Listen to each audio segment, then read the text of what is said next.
Live secure লাইভে সবাইকে স্বাগত জানাচ্ছি। আমি ইমা হালিমা, প্রভাষক, ইনজিবা, কুমিল্লা ভিক্টোরিয়া সরকারি কলেজ। আমাদের লাইভ সিকিউর আজকের ক্লাস হচ্ছে ভাইবা 49তম বিশেষ বিসিএস এর ভাইবা প্রস্তুতি বিষয়ক ক্লাস, যথারীতি ইংরেজি ক্লাসে আমি ইমা হালিমা আপনাদের সাথে কিছু কথা বলতে চলে এসেছি। আশা করি সবাই আমার কথা ঠিকঠাক শোনা যাচ্ছে। আজকে আমরা যে ক্লাসটা করব সেটা হচ্ছে আমাদের যে প্রচলিত ক্লাসগুলো করে থাকি সেটার থেকে একটু বাইরের ক্লাস, যেটা হচ্ছে কিছু তথ্য আপনারা হয়তো জানেন, কিছু তথ্য জানার জন্য আজকে ক্লাসটা করতে এসেছে। প্রথম কথা হচ্ছে আপনাদেরকে অভিনন্দন যারা ভাইভায় উত্তীর্ণ হতে পেরেছেন, এবং কি যারা হচ্ছে আমাদের ইউজার আছেন যারা ভবিষ্যতে বিসিএস এর ভাইভা দিতে চান, বিশেষ করে ইংরেজি সাবজেক্টিভের বা ইংরেজি বিষয়েও যাদের সাবজেক্ট রয়েছে, অর্থাৎ তারা যখন বিষয়ভিত্তিক ছাড়াও জেনারেল ভাইভা দিলেও কিন্তু অনেক সময় ইংরেজি প্রশ্ন করে থাকে। সেই ক্ষেত্রে আসলে ইংরেজি কি টপিকগুলো আমরা পড়লে মোটামুটি একটা ভালো প্রিপারেশন নিতে পারবো, সেগুলো নিয়ে আজকে কথা বলবো।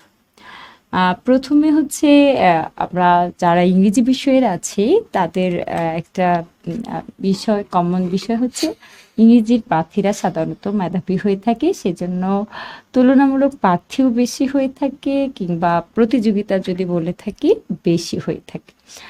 যেহেতু মেধাবী বেশি পাস করে থাকে এবং তুলনামূলক কি হয়, প্রতিযোগিতাটা বেশি হয়। তো যেহেতু প্রতিযোগিতা বেশি, সেক্ষেত্রে হচ্ছে আপনাকে অবশ্যই ভালো করতে হবে কিছু কৌশল অবলম্বন করে। আমাদের এই 49তম যে বিসিএসে 102 জন পাস করেছেন আপনারা, সেক্ষেত্রে আপনাদের ক্যাডার হওয়ার সম্ভাবনা খুবই বেশি। যেহেতু এটা হচ্ছে একটা এমসিকিউ বিসিএস, এ ধরনের বিসিএস খুব কমই আসে, তো আপনারা প্রতিটা মুহূর্তেই চেষ্টা করবেন কাজে লাগানোর জন্য। এছাড়া আমি প্রথমে হচ্ছে আমার ব্যক্তিগত কিছু অভিজ্ঞতা শেয়ার করব, যেহেতু আমি সাবজেক্টিভ মানে শুধু প্রফেশনাল বিসিএসও ভাইবা দিয়েছিলাম এবং জেনারেল বিসিএসও ভাইবা দিয়েছিলাম। 38তম বিসিএস ছিল আমার প্রথম বিসিএস, যেটাতে শুধু আমি মাত্র একটা চয়েস দিয়েছিলাম, সেটা হচ্ছে আমার ইংরেজি বিষয়। তাহলে আমার ভাইবাও হয়েছে যেটাকে আমরা বলি প্রফেশনাল ভাইবা বা টেকনিক্যাল ভাইবা হয়েছে, অর্থাৎ জেনারেল বিষয়ে শিক্ষক কম ছিল। আমার ভাইবাতে এক্সটার্নাল সবাই ছিলেন আমার বিষয় স্পেশালিস্ট টিচার। আমাদের 38তম বিসিএসে 49 জন আমরা ভাইবা দিয়েছিলাম। তো 49 জনের ভেতরে আমার যে সেগমেন্টটাতে ছিল সেজন্য সেই স্লটে 15 জন ছিল। তো এই 15 জনকে কি প্রশ্ন করেছিল, একটু গুরুত্বপূর্ণগুলো স্লটগুলো পড়ার চেষ্টা করবো, অর্থাৎ যারা ভাইবা নিয়ে থাকেন তাদের মাথায় কি ধরনের প্রশ্নগুলো ভাইবা প্রার্থীদের ক্ষেত্রে ঘটে থাকে।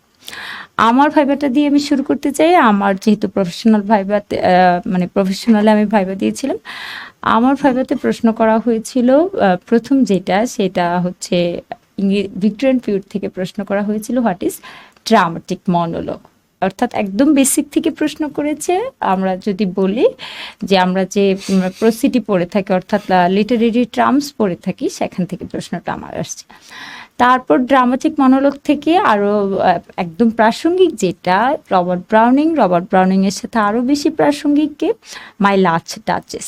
তো আমার মাই লাস্ট ডাচেস থেকে একটা লাইন বলতে বলা হয়েছিল, এবং ওই যে সেই বিখ্যাত লাইনটা যে আমি অর্ডার দিলাম এবং তার হাসি বন্ধ হয়ে গেল। তারপর প্রশ্ন করা হয়েছিল প্যারাডাইস লস্ট থেকে, জিজ্ঞেস করা হয়েছিল হোয়াট ইজ প্যান্ডেমোনিয়াম, মানে মিনিং জানতে চাইছিল।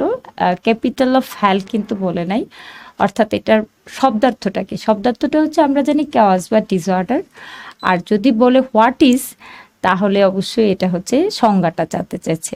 সংজ্ঞা এবং মিনিংটার মানে সিনোনিমের ভিতর কিন্তু তফাৎ, মানে শব্দার্থের ভিতর কিন্তু তফাৎ আছে, অর্থাৎ একটা হচ্ছে কি, আরেকটা হচ্ছে এটা কি অর্থে দাঁড়ায়। তারপর আমার সাবজেক্টে প্রশ্ন হয়েছে আপনার তুলনামূলক একটা সাহিত্য, মানে একটু ক্রিটিক্যালি গিয়েছে যে ইংরেজি সাহিত্যের একটা লেখা আপনার বাংলা সাহিত্যের একটা লেখার সাথে কম্পেয়ার করার জন্য, এবং সেটা অবশ্যই হচ্ছে যে জানতে চাইছিল অটোবায়োগ্রাফিক্যাল টাইপ। ঠিক আছে, এই প্রশ্নটা আসলে খুবই একটা টাইপের প্রশ্ন, কারণ অটোবায়োগ্রাফিক্যাল যদি আমরা চিন্তা করি তুলনামূলক সাহিত্যে বিচার করাটা টাফ। আর বাকি আরও কিছু প্রশ্ন করেছিল, সেগুলো খুবই প্রাসঙ্গিক প্রশ্ন। যেমন একটা প্রশ্ন ছিল আপনার ভিক্টোরিয়ান স্পিরিট নিয়ে ছিল, অর্থাৎ আমার ভাইবাটা ম্যাক্সিমাম ক্ষেত্রে ভিক্টোরিয়ানটা নিয়ে ধরেছি। আমার সাথে যারা ভাইবা প্রার্থী ছিলেন তাদেরকে যে প্রশ্নগুলো করেছে, তাদেরকে উইলিয়াম শেক্সপিয়রের যে বিখ্যাত যে নাটকগুলো আছে, আমরা যে 5টা নাটক বলে থাকি, 4টা নাটক বলে থাকি, মানে হ্যামলেট, ওথেলো, ম্যাকবেথ, কিং লিয়ার, এই 4টা নাটকের ক্যারেক্টার নাম জানতে চেয়েছিল, থিম জানতে চাইছিল, এবং সেখান থেকে সলিলিকুই জিজ্ঞেস করেছিল। সলিলিকু একটা গুরুত্বপূর্ণ অংশ হিসেবে আমাদের ভাইবাটাতে অনেকে এই প্রশ্নগুলো করতে আমরা দেখেছি। তারপর হচ্ছে রবার্ট ব্রাউনিং এর stopping by woods on a snow ইভিনিংও একজনকে জিজ্ঞেস করেছিল, এটা রিসাইট, অর্থাৎ তাকে আবৃত্তি করতে বলছিল। আরেকটা একদম কমন প্রশ্ন ছিল, মানে প্রতি 5 জন থেকে একজনকে বলছিল যে ডেমো ক্লাস দেওয়ার জন্য। আপনারা যারা ভবিষ্যতের হবু শিক্ষক, তাদের একটা গুরুত্বপূর্ণ কাজ হচ্ছে আজকেই আপনি একটা ডেমো ক্লাস ইন ইংলিশ, মানে ফুল ইন ইংলিশ আপনি একটা ডেমো ক্লাস রেডি করবেন, ঠিক আছে? আরেকটা ক্লাস একদম মানে আরেকটা বিষয় খুব ভালো করে ইয়ে করবেন যে আপনি কেন শিক্ষকতায় আসতে চান, মানে হোয়াট ইজ ইউর ইন্সপিরেশন, বা মানে কজটা কি, কারণটা কি। অর্থাৎ শিক্ষক মানে আমরা যে বলি না যে I want to B teacher, আমি শিক্ষক হতে চাই, কেন হতে চাই, এটার একটা কি করবেন, সুন্দর করে লিখবেন। একটা জিনিস মনে রাখবেন, এই যে ভাইবাটা হচ্ছে, এই ভাইবাটা পুরোটা হচ্ছে আপনাকে নিজেকে সেল করতে হবে, ভালো করে সেল করতে হবে। অর্থাৎ আপনি জানেন, যদি ধরেন 10 থেকে আমি মার্ক করি যে আপনি একটা বিষয়ে 10 থেকে 10 জানেন না, একটা বিষয়ে আপনি 4-5 জানেন, কিন্তু আপনি ভাইবা বোর্ডে এমনভাবে অ্যাজাম্পশন বা এমন অরা ক্রিয়েট করতে হবে মনে হচ্ছে যেন আপনি 7-8 জানেন। আর এটা তখনই সম্ভব যদি আপনি হচ্ছে মোটামুটি একটু প্র্যাকটিস ভালো করে আগে করে থাকেন, অর্থাৎ নিজেকে একটু ভালো করে গ্রুমিং করে থাকেন। যেহেতু আপনার ক্যাডার হওয়ার খুবই সম্ভাবনা রয়েছে, সেক্ষেত্রে আমার অনুরোধ থাকবে যে আজকে খাতা নেবেন, খাতা নিয়ে প্রথম হচ্ছে মাইসেলফটা খুব ভালো করে রেডি করবেন। আমি আবারও বলছি, মাইসেলফটা খুব ভালো করে রেডি করবেন। অর্থাৎ যদি বলে যে তোমার সম্পর্কে কিছু বলো, বিশেষ করে মেয়েদের সম্পর্কে জানতে চায়, তাহলে যদি তোমার সম্পর্কে কিছু বলো, আপনি চেষ্টা করবেন এই মাইসেলফটাকে এমনভাবে তুলে ধরার যেন মাইসেলফ থেকে আবার আপনি একটা ক্লু দিলেন, সেই ক্লু থেকে উনি আবার আপনাকে একটা প্রশ্ন করা শুরু করে। যেমন মাইসেলফে আপনি হচ্ছে কেন টিচার হতে চান সেটা বলতে পারেন, তখন কিন্তু উনি টিচিং অ্যাসপেক্ট থেকে প্রশ্ন করা শুরু করবে। অর্থাৎ আপনি আপনি মানুষের সেবা করতে চান, সেই জন্য হচ্ছে আপনি শিক্ষক হতে চান। এখন সেবা তো সবাই করতে চায়, কিন্তু এই সেবাটা মূলত আপনি কাউকে দেখে ইন্সপিরেশন পাইছেন, সেটা যখন বলবেন খুব খুশি হবে। যেমন আমি যখন আমার ভাইবাটা দিয়েছিল, এবং এটা আমি বিশ্বাসও করি, আমার বিভাগের একজন শিক্ষক ছিলেন, ওনাকে দেখে মূলত হচ্ছে আমার এক ধরনের অনুভূতি কাজ করছে যে ওনার মতন যদি আমি শিক্ষক হতে পারি। দেখুন, একটা কথা হচ্ছে আমি বললাম যে আমি শিক্ষক হতে চাই, আর আরেকটা কথা আমি বললাম এখানে শব্দ চয়ন, যেহেতু আপনি সাহিত্যের স্টুডেন্ট, এখানে আপনার প্রতিটা শব্দ, হোয়েদার ইট ইজ বাংলা আর ইংলিশ, অর্থাৎ আপনি ইংলিশে বলছেন কিংবা বাংলায় বলছেন, শব্দ চয়নটা খুব গুরুত্বপূর্ণ অ্যাজ এ শিক্ষক আপনার, যে আপনি কি ভাষায় কোন টোনে কথা বলছেন। তাহলে আমি আগে এক্সটার্নাল কথাগুলো বলে দিচ্ছি, তারপর হচ্ছে আমরা ভাইবার বাকি বিষয়গুলো, মানে আমাদের টেকনিক্যাল যে প্রশ্নগুলো হতে পারে সেগুলো নিয়ে কথা বলব। প্রথম কথা হচ্ছে আপনি ভাইবা বোর্ডে ঢোকার পর আপনার টোনটা ঠিক রাখবেন, ঠিক আছে? অর্থাৎ আপনি একজন শিক্ষক, আপনি যদি পেসিমিস্টিক টোন হয় আপনার, সেখানে কিন্তু স্টুডেন্টের ডিসকারেজ হয়, অর্থাৎ আপনার অডিয়েন্স কিন্তু আপনার প্রতি অ্যাট্রাক্টেড হয় না। তাহলে অ্যাজ এ টিচার আপনার প্রথম কাজ হচ্ছে আপনি ভাইবাতে পুরোটা সময় পজিটিভ থাকার চেষ্টা করবেন, হাসি খুশি এবং অপটিমিস্টিক থাকার চেষ্টা করবেন, এবং আই কন্ট্যাক্টটা ঠিক রাখার চেষ্টা করবেন। এটা হচ্ছে আপনার, আমি বললাম, ফেসিয়াল এক্সপ্রেশন বা জেস্টার পোস্টারগত। দ্বিতীয়টা হচ্ছে আপনি মাইসেলফটা খুব সুন্দরভাবে তৈরি করবেন, সেটা আপনি ভালো জানেন যে কোন জিনিসটা আসলে আপনাকে এই চাকরিটা পাওয়ার জন্য উৎসাহিত করেছে বা কার অনুপ্রেরণা এসেছেন। তখন ওই ব্যক্তিটার নাম বললে দেখা গিয়েছে হয়তো ওই ব্যক্তিটা থেকেও একটা প্রশ্ন করতে পারে যে সে কে বা সে কিভাবে তোমাকে ইন্সপায়ার করেছিল। তাহলে গেল প্রথম হচ্ছে আজকে একটা খাতা নিয়ে মাইসেলফ তৈরি করবেন ইন ইংলিশ, ঠিক আছে, ইংলিশে তৈরি করলে বাংলাতে পারবেন এবং এটা আয়নাতে একটা ডেমো দিবেন। দ্বিতীয় প্রশ্ন হচ্ছে কেন তুমি শিক্ষক হতে চাও, এটা কিন্তু একটা গুরুত্বপূর্ণ প্রশ্ন, ঠিক আছে। তৃতীয় যেই প্রশ্নটা তৈরি করবেন শিক্ষকের গুণাবলী, একজন ভালো শিক্ষকের গুণাবলী বা শিক্ষকের গুণাবলী। এই তিনটা প্রশ্ন একদম কমন প্রশ্ন। এরপর হচ্ছে আপনি কেন মানে একটা ডেমো ক্লাস রেডি করবেন, ঠিক আছে। এগুলো হচ্ছে টেকনিক্যাল অ্যাসপেক্ট আপনার তৈরি করবেন। এবার আসি আমরা আমাদের পড়ায় চলে যাই যে আমরা কী কী পড়ব। দেখুন আমাদের তো ইংরেজি সিলেবাস অনেক বিশাল। ভাইবাটা আপনার প্রথম প্রশ্ন যেটা আমি শুনি যে আমার কি ভাইবাতে জেনারেল অর্থাৎ সাবজেক্টিভ বেশি প্রশ্ন করবে না কি সাধারণ জ্ঞান জাতীয় অর্থাৎ জেনারেল নলেজ টাইপ প্রশ্ন বেশি হবে। আমার যেটা ধারণা ব্যক্তিগতভাবে, আমি যেহেতু এই লাইনটাতে অনেক বছর ধরে অ্যাসেসমেন্ট করি, আপনার 60 থেকে 70% আপনার সাবজেক্টিভে থাকবে, ঠিক আছে। 20% হয়তো জেনারেল প্রশ্ন করতে পারে। সেক্ষেত্রে হচ্ছে আপনি সাম্প্রতিক যে কোনো একটা বাজারে যে বইগুলো পাওয়া যায় সেই বইগুলো একটু একবার রিডিং পড়ে ফেলবেন, ঠিক আছে। বিশেষ করে আপনি জুলাই আন্দোলনের যেগুলো খুব গুরুত্বপূর্ণ কোনো সিগনিফিক্যান্ট ইভেন্ট যদি হয়ে থাকে বা ধরুন বর্তমানে যে নির্বাচন, ঠিক আছে, ডাকসু রাকসু নির্বাচন টুকটাক যেটা একদম মনে হয় যে একদম জানার মতন কিছু আছে সেটা আপনি একটু জেনে নেবেন, ঠিক আছে। যেমন ধরেন কেউ যদি ঢাকা ইউনিভার্সিটির হয়ে থাকেন, শামীম হোসেন খুব একজন আলোচিত একটা প্রার্থী ছিলেন যিনি ঢাকা ইউনিভার্সিটির ইংরেজি বিভাগের ছাত্র ছিলেন, তাহলে অবশ্যই তার এটা জানা উচিত যেহেতু তার ডিপার্টমেন্টের একটা ছেলে। তো কিছু কিছু জিনিস যেটা আপনার সাথে রিলেভেন্ট সেই তথ্যগুলো আপনি জেনে নেবেন, একদম মানে বর্তমানে যেটা প্রাসঙ্গিক সেই তথ্যগুলো জেনারেল থেকে জেনে নেবেন। এবার এসে আপনার সাবজেক্টে বেশি প্রশ্ন, যেহেতু আপনাকে ইংরেজি শিক্ষক হিসেবে নিবে, বেশি প্রশ্ন হচ্ছে আপনাকে সাবজেক্টিভে করতে পারে, দুই একটা হয়তো গ্রামার জিজ্ঞেস করতে পারে বা ভোকাবুলারি জিজ্ঞেস করতে পারে। আমি আমার নিজের যে ভাইবাটা দিয়েছি, দুইটা ভাইবা, একটা প্রফেশনাল এবং একটা জেনারেল মানে বোতে, তো সেই আঙ্গিকে এবং অনেকের যে ভাইবা দেখছি সেটার আঙ্গিকে বলতেছি যে ইংলিশের কি প্রশ্নগুলো হতে পারে। সেক্ষেত্রে যে কাজটা প্রথম করবেন, যেহেতু সময় খুবই কম, আপনার বেছে পড়তে হবে। তাহলে প্রথম কাজ হচ্ছে আমাদের একটা ছোট্ট বই আছে যেটাকে আমরা বলতেছি এবিসি অফ ইংলিশ লিটারেচার, ঠিক আছে। এই হলুদ বইটা যে এই বইটাতে হচ্ছে প্রথমে হচ্ছে এইচটা পড়ে ফেলবেন, খুব ভালো ধারণা থাকবে। যেমন আমরা ইংরেজি স্টুডেন্ট, আমরা কিন্তু কম বেশ জানি। আমাদের সমস্যা হচ্ছে ওই যে যখন আমাদের ভিতর থেকে প্রশ্ন করে তখনই হচ্ছে আমরা আটকে যাই, অর্থাৎ ডিপ প্রশ্ন যখন করবে তখন হচ্ছে আমাদের একটু সমস্যা হবে। তো ডিপ প্রশ্ন কোথা থেকে করতে পারে সেটা নিয়েও কিন্তু আজকে আমি কথা বলবো। কথা বলার আগে আমি বলতেছি যে এবিসি বইটা কি পড়বেন। এবিসি বইটাতে একটু ফিগার অফ স্পিচ যেগুলো হচ্ছে খুবই গুরুত্বপূর্ণ, যেমন ধরেন সলিলোকি, ড্রামাটিক মনোলগ, তারপর হচ্ছে এলিটারেশন, তারপর অ্যাসোনেন্স, যে আরও যে ব্ল্যাঙ্ক ভার্স, মানে খুব খুব গুরুত্বপূর্ণ যেটা পার্সনিফিকেশন, সিমিলি ম্যাটাফোর, এগুলো একটু দেখে নিন, এইজগুলো একটু দেখে নেবেন, ঠিক আছে।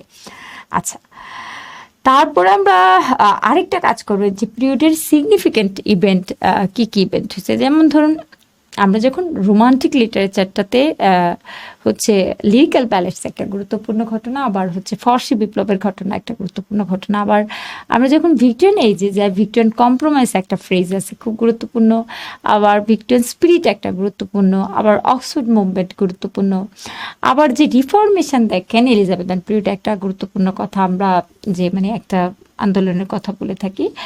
আবার ঠিক তেমনি যখন আপনি একদম পুরা মানে খুব কম প্রশ্ন হতে পারে বা জিজ্ঞেস করতে পারে, একটা যেমন আছে ভিক্টোরিয়ানের যে ড্যাকেটেস যেটা আমরা বলতেছি বা রাফেলেটস যেটা, সেটাও কিন্তু একটু আমাদের হালকা করে দেখতে হবে।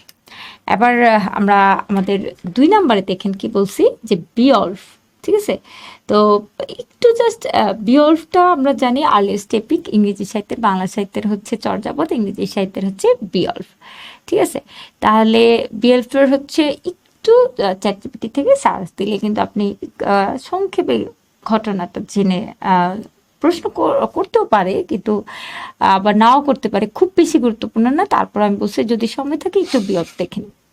আর ক্যান্টারবারি টেলসের হচ্ছে আমাদের যেহেতু এটা মাস্টার্সের সিলেবাসে আছে, সেজন্য হচ্ছে দুই একটা চরিত্র, ঠিক আছে, পার্ডন আর ওয়াইফ অফ ব্যাথ, সেগুলো হচ্ছে আমাদের জানলেই চলবে। আর এটা হচ্ছে আমাদের চসার থেকে, যদিও আমাদের সাবজেক্টিভ সিলেবাসে চসার নেই, চসাসের জিওফ্রি চসারের দুইটা তিনটা হচ্ছে ইয়ের নাম জেনে নেবেন। যেমন একটা হচ্ছে ট্রয়ালাস অ্যান্ড ক্র্যাসিড, আরেকটা হচ্ছে হাউস অফ ফেম, ঠিক আছে, তারপর হচ্ছে নান প্রিস্ট টেল, আর ক্যান্টারবারি টেলস তো আমরা জানি। আর ইলিয়াড ওডিসির আমরা সবাই থিমটা জানি, আর বিখ্যাত দু একটা চরিত্র, যেমন এটা আপনারা যেহেতু এখানে স্টুডেন্ট সবাই জানেন, প্রাইভেট কথা জানেন, তারপর পেরিসের কথা জানেন, ম্যানানোসের কথা জানেন, অ্যাগামননের কথা জানেন, একিলেসের কথা জানেন, তাহলে মোটামুটি এটা আপনার আর সমস্যা হবে না। এবার আসেন যাকে আপনার অ্যাকচুয়ালি মানে মূলত এই 6-7 দিনে একটু ভালো করে পড়তে হবে, সে হচ্ছে উইলিয়াম শেক্সপিয়ার, ঠিক আছে। কারণ আমরা যদি ইংরেজি সাহিত্যটাকে এক পাশে রাখি, উইলিয়াম শেক্সপিয়ার কিন্তু আরেক পাশ, অর্থাৎ পুরা অর্ধেক সাহিত্য হচ্ছে মানে গুরুত্ব হচ্ছে উইলিয়াম শেক্সপিয়ার। তাহলে আমরা উইলিয়াম শেক্সপিয়ারের কোনটা দিয়ে শুরু করব, মানে হোয়াট কুড বি মানে উড বি গুড স্টার্টার বলতে পারি আমি, যে হতে পারে, সেটা হচ্ছে আমরা হচ্ছে প্রথমে হচ্ছে তার ভালো করে কষ্ট করে হলেও ট্র্যাজেডি যেগুলো এগুলো মুখস্থ করে ফেলতে হবে, এবং কমেডি যেগুলো সেগুলো মুখস্থ করে ফেলতে হবে, ঠিক আছে।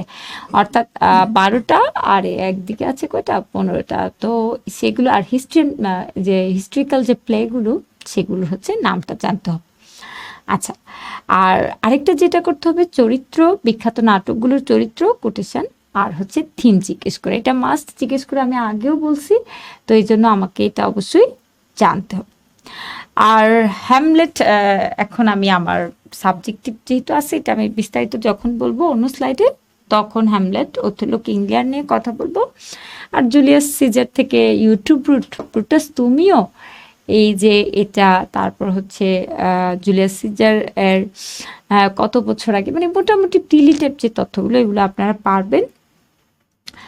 আর হচ্ছে শেক্সপিয়ারের আমরা জানি 4টা কিন্তু এজ ছিল, ঠিক আছে, অর্থাৎ তার একটা স্টেজ ছিল যেটাতে সে এক্সপেরিমেন্ট হিসেবে লেখছে, আরেকটা হচ্ছে ডেভেলপমেন্ট ছিল, এইগুলো একটু দেখতে হবে, ঠিক আছে। এগুলো আপনি গুগলে সার্চ দিলেই শেক্সপিয়ারের যে কোন স্টেজে কোনটা লিখছে এটা আপনি জানতে পারবেন। আমি আবারও বলছি, আপনি যদি সব বাদও দেন, ধরুন আপনার সময় নাই, কিন্তু শেক্সপিয়ারটা একটু ভালো করে পড়বেন, বিশেষ করে আমাদের সাবজেক্টিভে যে 5টা নাটক দিছে সেটা তো অবশ্যই। আচ্ছা, তারপর বলতেছে যে, আমি বলতেছি কি, যে ইংরেজি সাহিত্যের যুগগুলো ভালো করে মুখস্থ করতে বলছি, এটা 3 হবে, হ্যাঁ, ইংরেজি সাহিত্যের যোগগুলো ভালো করে মুখস্থ করা কথা বলছি, তাহলে এটা তো আমাকে মাস্ট জানতে হবে। আবার আসেন যোগের কথা একটু যাই।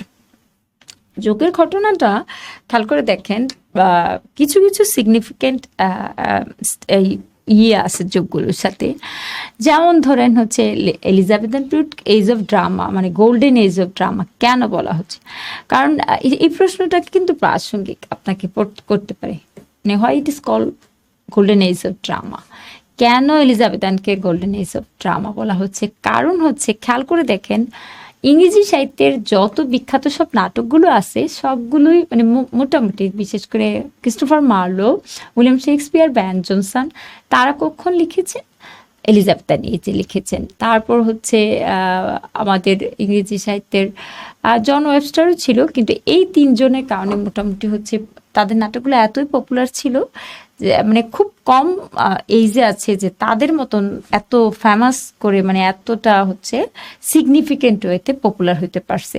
তো এই কারণটা আপনি দেখাবেন যে উইলিয়াম শেক্সপিয়ার, ক্রিস্টোফার মার্লো এবং বেন জনসনের যে নাটকগুলো, সেই নাটকগুলো তখন কি হয়েছে, একটা মার্ক ইপক মেকিং একটা অবস্থা তৈরি করছে, যার কারণে আমরা এটাকে গোল্ডেন এজ বলছি। এখানে গোল্ডেন শব্দটা বলতে বুঝাইছে স্বর্ণ জাতীয় কিছু না, অ্যাকচুয়ালি এটা রূপক করতে বুঝেছে, সেটা আপনারাও বুঝেন, গোল্ডেন মানে হচ্ছে প্রোডাক্টিভ এজ, ঠিক আছে। অর্থাৎ এখানে সিগনিফিকেন্ট কিছু কি হয়েছিল, জিনিস, নাটক তৈরি হয়েছিল। আমরা এখন গোল্ডেন এজের পরে যদি বাকি বিষয়গুলো আলোচনা করি, আরেকটা প্রশ্ন কি হতে পারে, রোমান্টিকে যাব। এবার রোমান্টিকে আমরা জানি কিডস হচ্ছে পয়েন্ট অফ বিউটি, তারপর হচ্ছে উইলিয়াম ওয়ার্ডসওয়ার্থ হচ্ছে point of nature, S T. Collins হচ্ছে পয়েন্ট অফ সুপার নেচারিজম, তারপর হচ্ছে রেভলিউশনারি পয়েন্ট হচ্ছে শেলি, আর আমরা জানি যে হচ্ছে রেবেল পয়েট বলতেছি বায়রনকে। বায়রনের ডন জনটা হচ্ছে একটু আহ, জানতে হবে যে বায়রনিক হিরোর বৈশিষ্ট্য কি, ঠিক আছে। এবার এসেন আমরা যদি ইয়ের কথা বলি, অ্যাস্টিকলিসের কথা বলি, অ্যাস্টিকলিসের একটা বিখ্যাত থিওরি আছে উইলিং সাসপেনশন অফ ডিসবিলিফ। তাহলে এই জিনিসটা একটু আপনাকে মার্ক করে যেতে হবে, অর্থাৎ জিনিসটা তার কি বোঝাচ্ছে সেটা একটু সংজ্ঞাটা জেনে যেতে হবে। এবার এসে আমরা ফিগার অফ স্পিচে কোনগুলোতে জোর দেবো, অর্থাৎ কোনগুলো হচ্ছে খুব ভালো করে আমাদের দেখা উচিত। তাহলে ট্র্যাজেডি যেহেতু আমরা পড়তেছি সাবজেক্টিভে, অবশ্যই হোয়াট ইজ ট্র্যাজেডির সংজ্ঞাটা জানতে পারে, বা ট্র্যাজেডির উইলিয়াম শেক্সপিয়ার একটা একটা কমন গুরুত্বপূর্ণ প্রশ্ন হতে পারে যে শেক্সপিয়ান যে হিরোদের তাদের বৈশিষ্ট্য কী, বা শেক্সপিয়ান কমেডির বৈশিষ্ট্য কী, বা শেক্সপিয়ান ট্র্যাজেডির বৈশিষ্ট্য কী। দেখেন আমরা সবসময় দেখছি শেক্সপিয়ান ট্র্যাজেডির ক্ষেত্রে একটা জিনিস খুব কমন থাকবে, আমাদের গল্পের হিরো হচ্ছে হায়ার সোসাইটির থাকে, ঠিক আছে। হি বিলংস টু আপার ক্লাস বা অ্যারিস্টোক্রেটিক ক্লাস, বা ধরেন সে কিং হতে পারে, প্রিন্স হতে পারে, এই ধরনের। তারপর আমরা দেখি তার একটা ট্র্যাজিক ফ্ল থাকে, বা তার একটা হ্যামাসিয়া থাকে, অর্থাৎ তার ভুল থাকে, যেটার কারণে তার কি হয়, ডাউনফল হয়ে থাকে। তারপর আমরা আরও যেটা দেখি যে তার ভেতরে একটা ইনার কনফ্লিক্ট থাকে, অর্থাৎ শেক্সপিয়ান ট্র্যাজেডির দেখেন কি কি বৈশিষ্ট্য আমরা পাচ্ছি। প্রথম কথা হচ্ছে সে হচ্ছে আপার ক্লাস সোসাইটির থেকে বিলং করে। দ্বিতীয় কথা হচ্ছে তার ভেতর ভুল থাকবে, ট্র্যাজিক ফ্ল থাকবে, তা সে একটা কনফ্লিক্টে, ইনার কনফ্লিক্টে ভুগবে, অর্থাৎ সে কি কাজটা করবে কি না করবে না এটা ভাববে। এবং শেষে তার একটা করুণ একটা পরিণতি থাকে, অর্থাৎ ট্র্যাজিক ডাউনফল, যেটাকে আমরা বলতেছি ট্র্যাজিক ডাউনফল থাকে। তাই এটা হচ্ছে কমন একটা ট্র্যাজেডি বৈশিষ্ট্য।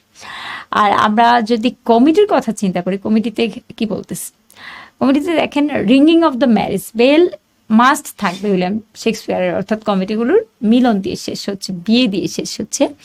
লাভ এট ফার্স্ট সাইট থাকে, জ্যাস্টার বা ফুল থাকে, অর্থাৎ আনন্দ দেওয়ার জন্য কেউ থেকে থাকে। এবং সুন্দর যে একটা বিষয় থাকে সেটা হচ্ছে ক্যারেক্টারাইজেশন, অর্থাৎ সুন্দরভাবে ক্যারেক্টারাইজেশনটা উইলিয়াম শেক্সপিয়ার করে থাকে, হিউমারের খুব ব্যবহার করে থাকে, ঠিক আছে। সং অনেক সময় থাকে উইলিয়াম শেক্সপিয়ারের কমেডিতে। তাহলে মোটামুটি একটা আমরা ক্লিয়ার কাট মানে একটু হলেও ধারণা, আপনি এত কিছু বলার তো মানে খুব ব্রডভাবে তার আমরা বলতে পারি না, মানে দেখা গেছে ভাইভাতে প্রশ্নটা হচ্ছে আপনি বেশি বড় করে বলতে গিয়ে তালগুল পাকানোর চেয়ে আপনি হচ্ছে ছোট মানে কমন পয়েন্টগুলো মনে রাখবেন, ঠিক আছে। অর্থাৎ শেক্সপিয়ার ট্র্যাজেডির বৈশিষ্ট্য কি, কমেডির বৈশিষ্ট্য কি। তারপরে আসছেন আমরা যেটা নিয়ে কথা বলছি ড্রামাটিক, এখানে যেটা আছে epic, স্যাটার, simile, metaphor, dramatic monologue. আচ্ছা, এখানে একটা টেকনিক্যাল বিষয় আছে, ড্রামাটিক মনোলগের সাথে সলিলিকুইর পার্থক্য কি, সেই প্রশ্নটা করতে পারে, মানে what is the difference between dramatic monologue and soliloquy. আবার অ্যাসাইডও এখানে আছে। তাহলে তিনটা টেকনিক্যাল পার্থক্যটা আপনাকে একটু জানতে হবে। তারপর লিরিক, গীতিকবিতা, সনেট, মোটামুটি শেক্সপিয়ার সনেটের আমাদের হচ্ছে একটু সনেটের যে তার যে অন্তমিলটা, অর্থাৎ কপলেট থাকে আর হচ্ছে যে বাকি যে স্তবকগুলো থাকে সেটা একটু দেখতে হবে। Fiction novel, mock heroic poem, allegory, এগুলো জাস্ট হচ্ছে আপনি সংজ্ঞাটা জানবেন, ঠিক আছে। আচ্ছা, আর ক্লাস 6-এর হচ্ছে কয়েকটা বিখ্যাত পৌরাণিক চরিত্র, যেমন ধরেন অ্যাফ্রোদিতে আছে আমাদের, যেহেতু আমরা হচ্ছে ইলিয়াডের অনেক কাহিনীর ঘটনায় কিন্তু আমাদের অনেক গল্পের সেটিং বা অনেক গল্পের এলিউশন হিসেবে ছিল, তো সেক্ষেত্রে হচ্ছে আমাদেরকে জিউস, অ্যাফ্রোদিতে বা অ্যাথেনা, তাদের নামগুলো একটু জানলে হবে, কিউপিড। এবার আসেন 4 নম্বরে আমরা দেখি যে 5 হবে এটা, জন মিল্টন হচ্ছে প্যারাডাইস লস্ট 9 এবং 10 খুব ভালো, এটা মানে আপনাকে যদি আটকায় প্যারাডাইস লস্ট থেকে আটকাতে পারবে, কারণ এটা হচ্ছে প্রায় অনেক বড় দুইটা কবিতা মানে অংশ আর কি, প্রায় 500-1000 লাইনের, তো সেটা তো আর সম্ভব না। আপনি হচ্ছে গুরুত্বপূর্ণগুলো কি করবেন, আপনার যে কোনো সাহায্য নিয়ে, যেহেতু আপনার খুব সময় কম, যে গুরুত্বপূর্ণ লাইনগুলো বের করে দাও, তুই একটা লাইন হচ্ছে মানে 10-12টা করে করে লাইন পড়ে ফেললেই হবে, কারণ এখানে বাজারে কোনো বইয়ে এটা অ্যাভেলেবেল না, ভালো করে লিখে নাই, প্লাস হচ্ছে আপনি এই মুহূর্তে আপনার সময় নেই, ঠিক আছে, আপনার পুরো টেক্সটটা পড়ার, দ্যাটস আপনাকে একটা সহজ পদ্ধতি শিখাই দিল। উইলিয়াম ওয়ার্ডসওয়ার্থ, শেলি, যেহেতু তারা আছে অলরেডি, তাদেরকে আমরা পড়বো। আচ্ছা, এবার আমরা আসবো যে উইলিয়াম ওয়ার্ডসওয়ার্থ যখন পড়বেন, যেহেতু টিনটন অ্যাভে আছে, উইলিয়াম ওয়ার্ডসওয়ার্থ থেকে আপনাকে প্রশ্ন আসবে হোয়াট ইজ প্যান্থিজম আসতে পারে, তাহলে প্যান্থিজমের সংজ্ঞাটা আপনাকে জানতে হবে। আবার ওয়ার্ডসওয়ার্থকেও কেন পোয়েট অফ নেচার বলা হয়, ঠিক আছে, সেটার একটা অ্যান্সার আপনি তৈরি করবেন, অর্থাৎ আপনি হচ্ছে কাজ করতে হবে, এক্সারসাইজ করতে হবে, মানে why he is called poet of nature, কেন তাকে বলা হচ্ছে। তাহলে বিকজ তার সহজ উত্তর, কিন্তু উত্তরটা যে most of his poems deal with, তার বেশিরভাগ কবিতায় কি হচ্ছে নেচার সাথে ডিল করতেছে, অর্থাৎ নেচারকে নিয়ে লেখা হয়, ঠিক আছে। অর্থাৎ শুধু তাই নয়, হি অরশিপস নেচার অ্যাজ এ রিলিজিয়ন, সে কিন্তু নেচারটাকে এত সুন্দর করে মানে প্রেজেন্ট করতে চায়, তার কাছে এটা একটা ধর্ম। ধর্ম বলতে কিন্তু আমরা এটা রূপক অর্থে বুঝাইতেছি, ঠিক আছে। যেমন কিডসের কাছে সৌন্দর্য হচ্ছে ধর্ম। এবার আসেন অ্যাস্কেপিজম, এটা হচ্ছে কিডসের বৈশিষ্ট্য। কিডস হচ্ছে কেন, হোয়াই কিডসকে আমরা অ্যাস্কেপিস্ট পোয়েট বলি, কারণ হি সাফার্ড সো মাচ, সে জীবনে অনেক সাফার করছে এবং সে জীবনে অনেক হার্শ রিয়েলিটি দেখছে, ঠিক আছে। অর্থাৎ সে তার বর্তমান নিয়ে, প্রেজেন্ট নিয়ে সে হচ্ছে পুরোই ভেঙে গেছে। আমরা বলতে পারি he was dissatisfied with his present realities, ঠিক আছে। এবং সে মূলত শান্তি চাইছে, হি ওয়ান্টস কমফোর্ট, সেই জন্য he wants to take shelter in imagination, ঠিক আছে। He wants to take shelter in imagination কেন, কারণ সে মূলত হচ্ছে তার যে বর্তমান যে রূঢ় বাস্তবতা, সেটা থেকে সে বাঁচতে চাইছিল। পয়েন্ট অফ সেন্সুয়াসনেস আমরা জানি কিডসকে বলা হয়, আমরা জানি সেন্সুয়াসনেস মিনস গ্র্যাটিফিকেশন অফ 5 সেন্স, অর্থাৎ আমাদের যে 5টা ইন্দ্রিয় আছে, এই ইন্দ্রিয়গুলোর যে গ্র্যাটিফিকেশন, সেটাকে অর্থাৎ উপলব্ধি করার ক্ষমতাটাকে কিন্তু সেন্সুয়াসনেস বলা হয়। তাহলে আমাদের যে কবিতাটা, এই কবিতাটা ওট্টো নাইটিঙ্গেলও কিন্তু আমরা দেখছি যে কোন কোন জায়গায় কোন কোন সেন্সের কথা বলা আছে। আচ্ছা, উইলিং সাসপেনশন অফ ডিসবিলিভ, এটা হচ্ছে ইয়ের থিওরি, ঠিক আছে। কল্ড ইজ এ থিওরি, একটা মানে একটার একজন লেখকের একটা বৈশিষ্ট্য থাকে না, তার একটা বৈশিষ্ট্য এটা। তাহলে এটা হচ্ছে আমরা একটু দেখে দেব, ঠিক আছে।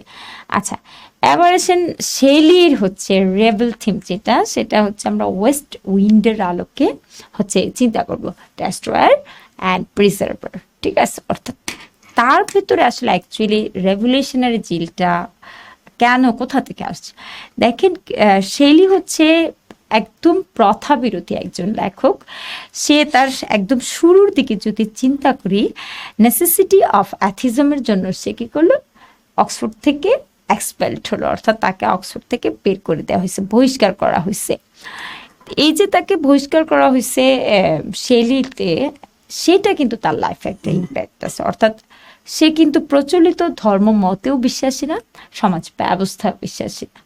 এটার একটা রিফ্লেকশন সে তার কবিতাতে, তার যে প্রথা ভাঙার যে একটা চেষ্টা, সেটা কিন্তু তিনি মানবিক অর্থে, অর্থাৎ মানুষকে কেন প্রথা ভাঙতে চান, why he wants to destroy everything, কারণ he wants to preserve, ঠিক আছে, হিউম্যানিটি, পিচ, সে শান্তিকে প্রিজার্ভ করতে চাচ্ছে। দ্যাটস ওয়াই সে কী করতেছে, সব ভেঙে চুরে শেষ করে দিতে চাচ্ছে। তো এই বিষয়গুলো আগে আপনার মাথায় থাকতে হবে, কারণ আপনাকে অনেকভাবে তারা কনফিউজ করতে পারে। আমরা যখন শেলি পড়ি, খেয়াল করে দেখেন, তখন আমরা শেলিকে কাজী নজরুল ইসলামের মানে একটা জিনিসের সাথে মিল আছে, মম এক হাতে বাঁকা বাঁশের বাঁশুরি, আর হাতে রণতুর্য। এটার মানে হচ্ছে এক হাতে হচ্ছে বাঁশুরি, আরেক হাতে হচ্ছে তুর্য, মানে সূর্যের কথা বলা হয়েছে। খেয়াল করে দেখেন, একসাথে এক পাশে হচ্ছে ধ্বংস, আরেক পাশে সৃষ্টি। এই যে ধ্বংস এবং সৃষ্টি, এটা ইংরেজি সাহিত্যে একটা কমন একটা থিম, যে কোনো সাহিত্যে। ঠিক এইটার রিফ্লেকশনে আমরা কিন্তু শেলিতে দেখছি। আপনার ভাইভাতে কাজ হচ্ছে একটু পণ্ডিতামি করা, মানে আপনার বুঝানো যে আপনি আসলে খুব লিটারেচারটাকে ব্রড চোখে দেখেন, ঠিক আছে। অর্থাৎ আপনার ভিতর থেকে লিটারেচার প্রতি যে একটা বোধ আছে, সেটা আপনাকে দেখাতো। আবার খেই হারিয়ে ফেলা যাবে না, কিন্তু আপনার চোখ, মুখ এবং জেস্টার পোস্চার এবং আপনার অ্যান্সার যেন আপনার ভেতরে যে ডেপথ আছে সেটা দেখানোর চেষ্টা করে। আর যদি আপনার ভেতর না থেকে থাকে, অর্থাৎ আপনি যদি ডিপলিও পড়ে থাকেন, সমস্যা নেই, যেই প্রশ্নটা করে সেটা একটু বুঝে শুনে আনসার দেবে, সেটা হচ্ছে আমার পরামর্শ। তারপর আমরা হচ্ছে স্যারদের শৈলী পছন্দ আমি বলছি। আচ্ছা, এবার বলি যে স্যারদের কি কি ম্যাক্সিমাম অর্থেই আমরা দেখে থাকি বা প্রশ্নকর্তাদের কি কি পছন্দ থাকে। শৈলী থাকে, ওয়ার্ডসওয়ার্থ থাকে, উইলিয়াম শেক্সপিয়র, ঠিক আছে, রবার্ট ব্রাউনিং, ড্রামাটিক মনোলগ, তো এই জিনিসগুলা কিডস তাদের বেশি পছন্দের তালিকায় থেকে থাকে। তো সেক্ষেত্রে অটো ওয়েস্টউইন্ড আপনার একটু ভালো করে দেখতে হবে। ডেস্ট্রয়ার প্রিজার্ভার প্রথম লাইনটাই যে শুরু হয়েছে, অর্থাৎ ওয়াইল্ড ওয়েস্টউইন্ড, অর্থাৎ অ্যাপোস্ট্রফি দিয়ে কিন্তু ফিগার অফ স্পিচ শুরু হয়েছে, অর্থাৎ কোনো কিছু যখন সম্বোধন করে শুরু করি তখন সেটাকে আমরা কি বলি, অ্যাপোস্ট্রফি বলতেছি, ঠিক আছে। আর ডেস্ট্রয়ার প্রিজার্ভার এখানে কিন্তু যে থিম, যে রিজেনারেশন থিমটা আমাদের এখানে খুব গুরুত্বপূর্ণ। ওয়েস্ট উইন্ডের থিম হচ্ছে রিজেনারেশন, অর্থাৎ আবার যে পুনরায় হচ্ছে আপনার কি হলো, একটা মানুষ জেগে। প্রথম দুইটা লাইন একটু কষ্ট করে মুখস্থ করতে হবে, শেষ দুইটা লাইন আমাদের একটু মুখস্থ করতে হবে, কারণ এই প্রথম দুইটা লাইন এবং শেষ দুইটা লাইন কিন্তু একটা সিগনিফিকেন্ট, গুরুত্বপূর্ণ পুরো কবিতাটার একটা থিম দাঁড় করানোর জন্য। এছাড়াও আরেকটা আছে যে সে ওয়েস্ট উইন্ডকে বলছিল যে তাকে কি করার জন্য, পাতা বানাই দেওয়ার জন্য। এটা আপনার পড়ছেন, এই লাইনটাও দেখবেন, এটা অনেক সময় প্রিলিতে এসে থাকে। আচ্ছা, ভিক্টোরিয়ান থেকে হচ্ছে টেনিসন যেহেতু আমাদের আছে, আমাদের টেনিসন দেখতে হবে। টেনিসনের ভিতরে আমরা ইউলিসিসটা দেখব। ইউলিসিসে দেখেন, খেয়াল করে দেখেন, ইউলিসিস থেকে মানে ইউলিসিস হচ্ছে অ্যাপিটম অফ ভিক্টোরিয়ান স্পিরিট, ঠিক আছে, অর্থাৎ সে হচ্ছে মূর্তমান প্রতীক বলতে পারেন ভিক্টোরিয়ান স্পিরিট, আবার তাকে আপনার রেনেসাও বলতে পারেন, কিন্তু ইউলিসিস হচ্ছে মূলত ভিক্টোরিয়ান স্পিরিট। আর ইউলিসিস হচ্ছে কিং অফ ইথাকা, আমরা সবাই জানি। তার হচ্ছে ছেলে হচ্ছে কে, যে তার যে ছেলে টেলিমেকাসের সাথে তার তফাৎ যদি ডিপ প্রশ্ন করে বা ইউলিসিস থেকে প্রশ্ন করে, কি কি প্রশ্ন আসতে পারে? প্রথম প্রশ্ন আসবে থিম কি, থিম হচ্ছে ভিক্টোরিয়ান স্পিরিট। তারপর হচ্ছে সে কে, সে হচ্ছে কিং অফ ইথাকা, তার স্ত্রীকে প্যানেলোপে, তার ছেলেকে টেলিমেকাস। এই যে তার ছেলের সাথে তার পার্থক্যের জায়গাটা কোন জায়গায়? তার ছেলে হচ্ছে ভদ্র, অসভ্য মানুষদেরকে শাসন করার জন্য উপযুক্ত শাসক, এবং তার ছেলে হচ্ছে তার থেকে পুরাই হচ্ছে স্পিরিটের জায়গাটাতে কি, তার ছেলের ওই ধরনের ওয়াইল্ড প্যাশনেট এনার্জি নাই যে সে নতুন করে শুরু করবে, and he will drive life to the lees, বলে না যে আমি জীবনের শেষ চুমুক পর্যন্ত তার ছেলে কিন্তু দেখতে চায় না। তাহলে এখানে I will drink life to the lees, এই কথাটা তারা কি বুঝাইছে? এই কথাটা দ্বারা বুঝাইছে লাইফ ইজ লিমিটেড ভার্সন, আমাদের জীবনটা কিন্তু একটা সংক্ষিপ্ত ভার্সন, এবং যেহেতু তার স্পিরিট আছে, he wants to know the unknown, to see the unseen, that's why he wants to enjoy life thoroughly fully, অর্থাৎ সে তার জীবনটাকে একদম শেষ চুমুক পর্যন্ত কি করতে চায়, এক্সপ্লোর করতে চায়, দেখে যেতে চায়, অর্থাৎ সব কিছু সে খুব, যে জিনিসটা তার কাছে অজানা সে এটাকে উন্মোচিত করতে চায়। এইটাকে কিন্তু বলা হয়েছে যে যে I will drink life to the lees, এটার ব্যাখ্যাটা এটা মানে হচ্ছে এখানে সে হচ্ছে তার জীবনটাকে সম্পূর্ণ উপভোগ করে যেতে চায়, অর্থাৎ এনজয়মেন্ট অফ লাইফ বুঝাইছে I will drink life to the lees দ্বারা। এখানে এই প্রশ্নগুলো হচ্ছে ইউলিসিস থেকে করতে পারে। আবার দেখেন, আমরা যদি ব্রাউন টেনিসনের আরও আছে, যে আরও কয়েকটা কবিতা আছে, লোটাস ইটার থেকে জাস্ট হচ্ছে থিমটা, ঠিক আছে, অর্থাৎ এখানে সবাই থেমে গেছে, লাইফ সামহার এখানে হচ্ছে স্টপ হয়ে গেছে, এই যে এক ধরনের লিথার্জি পাপ চলে আসছে, অলসতা চলে আসছে, সেটা দেখাইতে চাইছে আমাদের। দেখেন টেনিসনের যে লোটাস ইটার ছাড়া আরও কিন্তু অনেক বিখ্যাত কবিতা আছে, কিন্তু যেহেতু আমাদের যেগুলো প্রাসঙ্গিক আমরা সেগুলোই পড়ছি, সেগুলো হচ্ছে মূল গল্পটা জেনে যাব আর কিছু গুরুত্বপূর্ণ কোটেশনগুলো জেনে যাব। আবার আসেন টিথোনাস এর বিষয়টা বলি। টিথোনাস হচ্ছে কে এবং অরোরার কাছে সে কি চেয়েছিল এবং তার কেন সে এখন মারা যেতে চায়। টিথোনাসকে যখন টিথোনাস লুভে পড়ছে, লুভে পড়ে যে আমাদের ডন মানে সকালের দেবী বলছে, অরোরাকে বলছে তুমি আমাকে অমরত্ব দাও। ঠিক আছে, সে লুভে পড়ে কিন্তু দেবীকে বিয়ে করছে এবং বলছে তাকে অমরত্ব দেওয়ার জন্য। যখন সে অমরত্ব দিল, কিন্তু এমন অমরত্ব দিল যেটাতে হচ্ছে ইউথ ইমর্টালিটি দিচ্ছেন, অর্থাৎ সে বৃদ্ধ হয়ে যাবে, ইউথ ছিল না, অর্থাৎ ডিকে হবে, যার কারণে সে বৃদ্ধ হয়ে গেছে কিন্তু মরতে পারতেছে না। এই জন্য সে কি করতেছে, মৃত্যু কামনা করতেছে, কারণ it is too painful for হিম।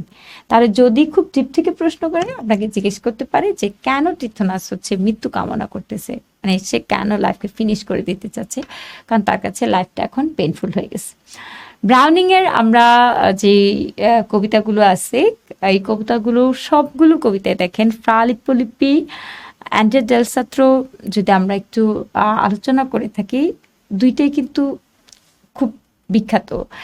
এর ভিতরে আপনার যদি আমরা একটু দেখি, খেয়াল করে দেখেন, মাই লাস্ট ডাচেস, এটা থেকে প্রশ্ন বেশি হয়, তাই আমি বলবো যে এটা একটু ভালো করে দেখে যাওয়ার চেষ্টা করব।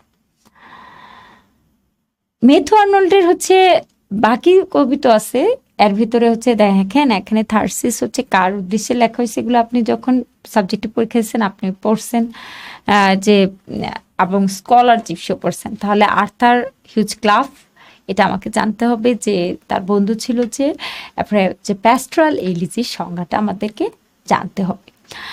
আর আমি যদি আর্নল্ডের ডুবারভিচের কথা বলি, ডুবারভিচটা হচ্ছে আমাদের প্রাসঙ্গিক এই অর্থে, কারণ ভিক্টোরিয়ান স্পিরিট এবং ভিক্টোরিয়ান যে কনফ্লিক্টের জায়গাটা ছিল, সেটা হচ্ছে সায়েন্স ভার্সেস রিলিজিয়ন নিয়ে যে টেনশনটা, সেটা কিন্তু ডুবারভিচে একটা কম্প্রোমাইজ হিসেবে দেখানোর চেষ্টা করছে।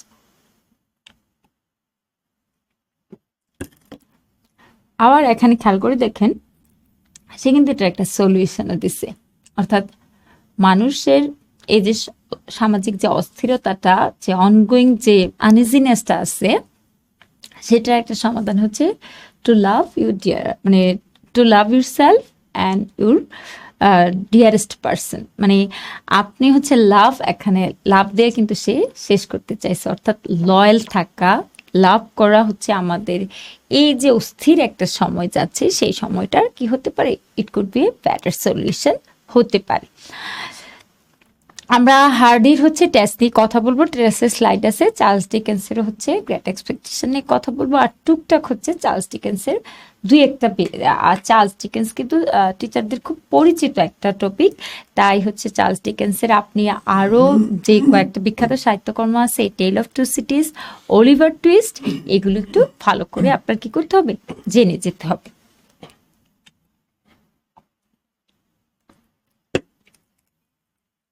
থিম অফ কম্প্রোমাইজ, এটা হচ্ছে টেনিসন চেষ্টা করে, অর্থাৎ টেনিসন হচ্ছে যে সায়েন্স এবং রিলিজনকে পাশাপাশি রাখার চেষ্টা করছিল। আরেকটা বিষয় হচ্ছে ভিক্টোরিয়ান কম্প্রোমাইজ, যেটাকে আমরা বলতেছি। আচ্ছা, টেলস আমরা কথা বলবো, ভিক্টোরিয়ান স্পিরিট তো বলছি বলার জন্য, আর মডার্ন এজ থেকে যেহেতু আমাদের সাবজেক্টিভে টিএস ইলিয়ট টিএটস আছে, আমরা সেগুলো একটু দেখব। আর হেনরিক ইবসেন থেকে আমাদের সাবজেক্টিভে ডল হাউস থেকে একটা প্রশ্ন জিজ্ঞেস করছিল। আপনাদের যেহেতু ম্যাক্সিমাম প্রশ্ন হচ্ছে সাবজেক্টিভ থেকে করবে, তো এগুলো আসলে এত কিছুর খুব ডিটেলসে যাওয়ার দরকার নেই। এবার আসেন ওয়েস্টল্যান্ডের 5টা অংশের নাম কি করবেন, মুখস্থ করবেন, ঠিক আছে। আচ্ছা, এইগুলা বলছি যে অ্যাবসার্ড ড্রামা দেখবেন বলতে একটু হচ্ছে ধরেন অ্যাবসার্ড ড্রামাটা এইটা থেকে প্রশ্ন আপনার হচ্ছে ইয়ে করতে পারে, এই যে অ্যাবসার্ড ড্রামা থেকে হচ্ছে আপনাকে একটু পেঁচাইতে পারে আর কি। তো যেহেতু ওয়েটিং ফর গডও আছে আমাদের, আমরা একটু ডিটেলস এটা ধারণা রাখবো, এবং এটা গুরুত্বপূর্ণ, আমি ইম্পর্টেন্ট লিখেও দিচ্ছি, ঠিক আছে। অর্থাৎ অ্যাবসার্ড ড্রামাটা কখন শুরু হলো, এটা মূলত কি থিমের সাথে শুরু হয়, এক্সিস্টেন্সিয়াল যে আমরা বলতেছি থিওরি, ওইটার সাথে এটার কানেকশনটা কি, এই দুইটা একটু দেখে নেবেন, ঠিক আছে। আচ্ছা, রবার্ট ফ্রস্ট তো হচ্ছে যেহেতু আমাদের সাবজেক্টিভ ভাইবা, মোটামুটি জাস্ট একটা কবিতা, যদি আপনাকে কবিতা রিসাইট করতে বলে সেই স্টপিং বাই উডস কবিতাটা একটু, যেহেতু এটা ছোট, মুখস্থ করে ফেলতে পারেন, ঠিক আছে।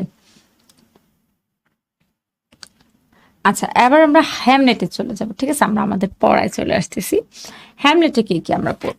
হ্যামলেটে হচ্ছে আমরা প্রথম হচ্ছে আমাদের সলিলিকিগুলো, ঠিক আছে, আমাদের সলিলিকিগুলো আমাদের দেখতে হবে।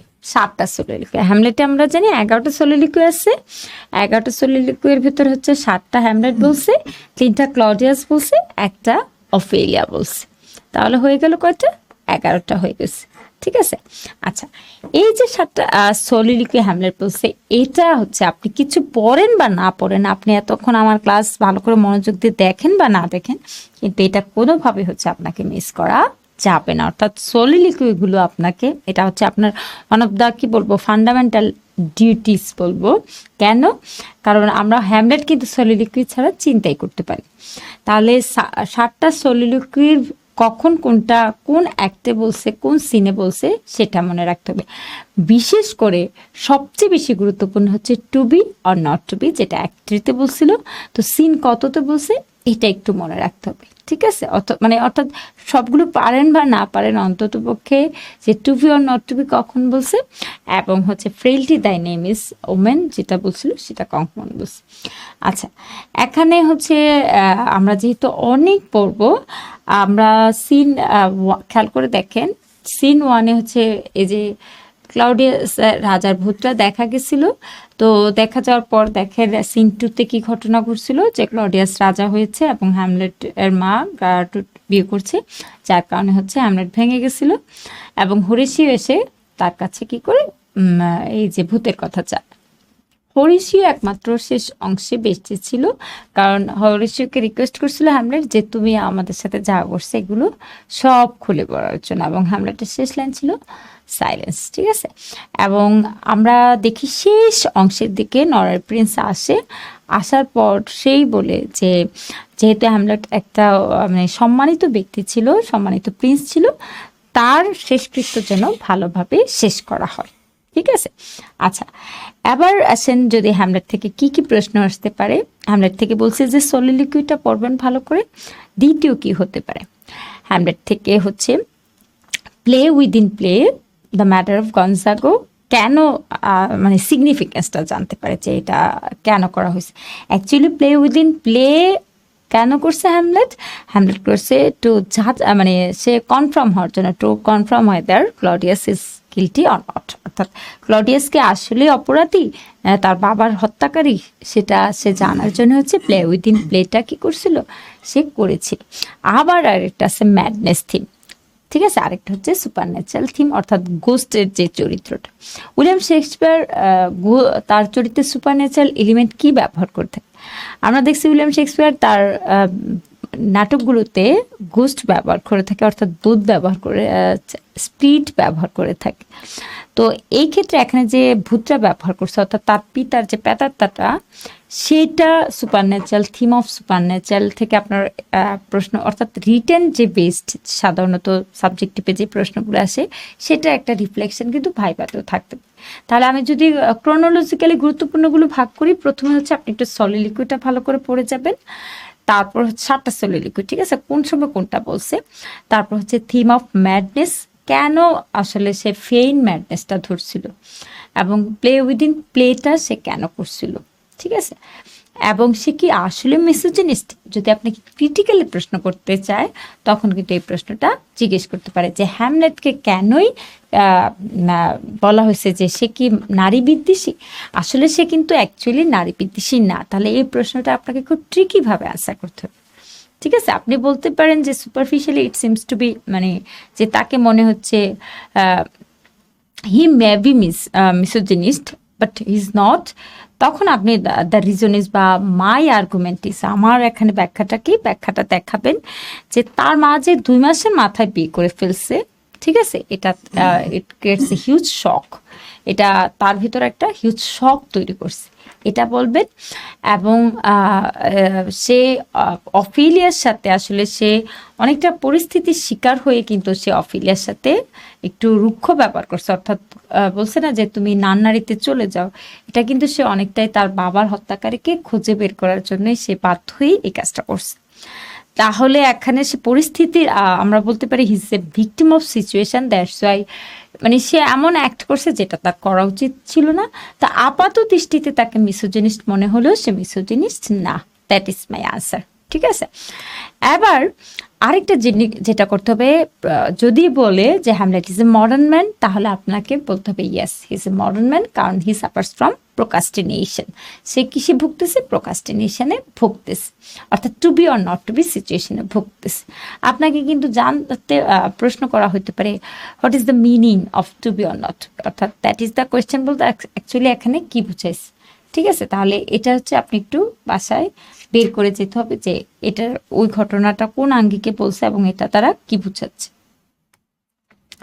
আচ্ছা, আমরা যদি অ্যাক্ট টুতে যাই, আচ্ছা অ্যাক্ট টুতে দেখেন পলোনিয়াস হচ্ছে ছেলেকে কতগুলো ভালো পরামর্শ দিছিল। তো খুব ডিপ থেকে যদি প্রশ্ন আসে, আপনাকে জিজ্ঞেস করতে পারে যে কি কি অ্যাডভাইসগুলো দিচ্ছে। তাকে অনেকগুলো অ্যাডভাইসের ভিতরে বলছে যে তুমি মানুষের সাথে বেছে চলো, কাউকে বেশি ওই যে নাইদারে বড়োয়া নরের ল্যান্ডার, এগুলো আপনি একটু বলে দিলে সব বুঝবে যে আপনি এটা সম্পর্কে একটা ভালো ধারণা আছে। ঠিক আছে, আমি বারবার বলছি act 3 scene 1 to be or not to be, এটা একটু সলিলিকুই আর কি, মনোলগ না, এটা সলিলিকুইটা ভালো করে দেয়। ঠিক আছে, তাহলে to be or not to be আমাদের গুরুত্বপূর্ণ সিন 1। ঠিক আছে, এটা আমরা একটু মনে রাখবো। আবার হচ্ছে ভূতরা কয়বার আসছে, এটা নিয়ে কিন্তু মানে দুই ধরনের তথ্য আছে। কোনো জায়গায় বলতেছে ভূতরা 3বার আসছে, মানে অর্থাৎ গোস্ট হ্যামলেট যেটা আর কি, হ্যামলেটের বাবার যে প্রেতাত্মাটা, আবার কোনো জায়গায় বলছে 4বার আসছে। তো ম্যাক্সিমাম ক্ষেত্রে 4বার অ্যান্সারটা আমরা বেশি পাইছি। কোন কোন অ্যাক্টে পাইছি সেটাও কিন্তু আপনার একটু দেখতে হবে। এবং প্রথম ভূতকে দেখছিল মার্সেলাস এবং বার্নার্ডো দেখছিল। ঠিক আছে, আচ্ছা অ্যাক্ট 4-এ দেখেন কি বলছে। এখানে হচ্ছে অ্যাক্ট 4-এ সিগনিফিকেন্ট যে ঘটনা, আপনার যেহেতু স্লাইডটা দেখছেন একবার রিডিং করে ফেলেন বা স্ক্রিনশট নিয়ে নিন। আমি খুব বিস্তারিত যাচ্ছি না, কারণ আমাকে আরও অনেক কথা বলতে হবে। তো এই জায়গাতে আমরা দেখি যে অফিলিয়াস হচ্ছে তার মেন্টাল স্যানিটিটা হারাই ফেলে এবং ক্লডিয়াসকে সে ক্লডিয়াস মনে করে পলোনিয়াসকে হ্যামলেট ভুলে মেরে ফেলে। ঠিক আছে, আবার অ্যাক্ট 5-এ হচ্ছে গ্রেভ ডিগার সিনটা খুব গুরুত্বপূর্ণ, হচ্ছে কবর খোঁড়ার ঘটনাটা। কেন? আমরা যখন ট্র্যাজেডি শুরু করি তখন খুব সিরিয়াস বিষয় চলতে থাকে, তখন মনে হয় সব গুরু গম্ভীর, খুব সিরিয়াস। এই মুহূর্তে তখন নাট্যকারের মনে হয় যে দর্শক বা অডিয়েন্সদের একটা রিলিফ দেওয়া দরকার, যেটাকে আমরা বলতেছি কমিক রিলিফ। তাহলে এখানে গ্রেভ ডিগিং সিনটা যে ছিল সেটা আসলে অ্যাকচুয়ালি কমিক রিলিফ হিসেবে ছিল। ঠিক আছে, এবং সেটা থেকেও আপনাকে প্রশ্ন করতে পারে। উইলিয়াম শেক্সপিয়ারের হ্যামলেট পড়তে গেলে আপনার হচ্ছে নানারি সিন, অর্থাৎ হ্যামলেটের কনভারসেশন অফিলিয়ার সাথে, এটা একটু দেখতে হবে। গ্র্যাব ডিগিং সিনটা একটু দেখতে হবে। আরেকটা যেটা দেখতে হবে সেটা হচ্ছে, আপনি সেটা গুগলে সার্চ দিলে আপনি পেয়ে যাবেন, বা আপনি সাহায্য নিয়েও খুব বিস্তারিত জানতে পারবেন। এইটা তথ্যটা আপনার কাছে কিন্তু অ্যাভেলেবেল, এমন না যে এটা আপনার খুব বই ঘেটে বের করতে হবে। আরেকটা হচ্ছে যে ফাইনাল যে ম্যাচটা হয়েছিল, ঠিক আছে, সেই ম্যাচটা গুরুত্বপূর্ণ, অর্থাৎ লাস্টে যে ফ্যান্সিং ম্যাচটা হয়েছিল লেয়ারটেস আর হচ্ছে হ্যামলেটের ভেতর। আচ্ছা, এখানে আমরা হচ্ছে ইউরোপের খুলি দেখে তারা মৃত্যুর কথা ভাবতেছিল, তখন একটা হাইপারবোল একটা এক্সপ্রেশন হ্যামলেট করছিল, অর্থাৎ যখন সে দেখছে যে ইয়ার লাশ নিয়ে আসতেছে অফিলিয়ার, তখন সে লাশটাকে জড়িয়ে দিয়ে বলতে চাইছিল যে 40,000 ভাই মিলেও যতটুকু ভালোবাসে আমার ভালোবাসার সমান হবে না। তাহলে এটা হচ্ছে একটা হাইপারবোল এক্সপ্রেশন, যেটাকে করছিল হ্যামলেট করছিল। তো শেষে 14 ভার্সেসে রাজ্য নেয় এবং লাস্ট কথা 14 ভার্সেস ছিল, এটা আমরা সবাই জানি। মোটামুটি উইলিয়াম শেক্সপিয়ার থেকে আমাদের এগুলো পড়লেই হয়ে যায়।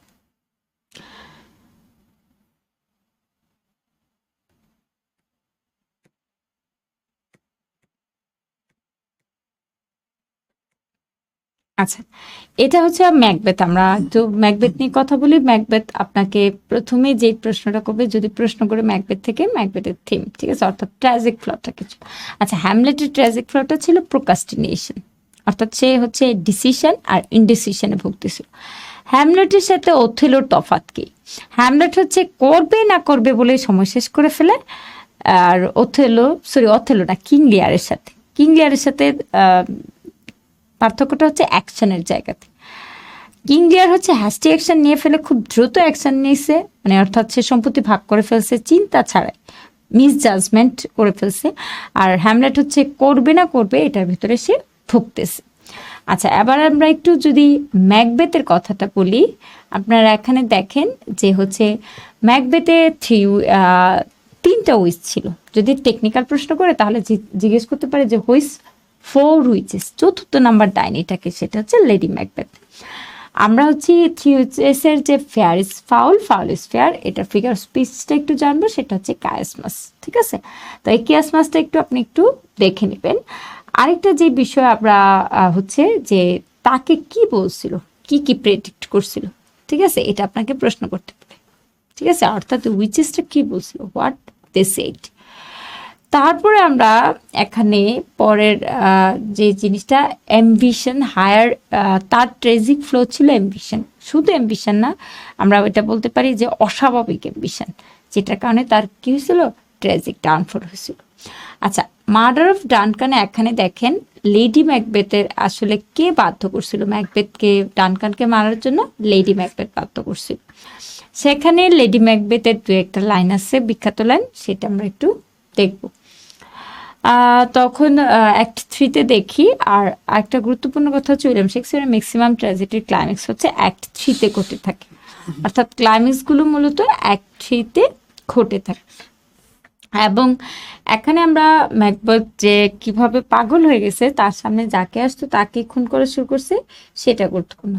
এবং যদি একটু ডিপ পড়তে চান, স্লিপ ওয়াকিং সিনটা একটু দেখে যাবেন, এবং লেডি ম্যাকবেথ যে তার লাইনটা বলছিল সেই লাইনটা একটু দেখবেন, এবং হচ্ছে থ্রি অ্যাপারশনটা, তিনটা যে তিনটা অশরীরে আত্মা যে তিনটা মানে কি বলছিল, প্রফেসি করছিল, সেটা গুরুত্বপূর্ণ।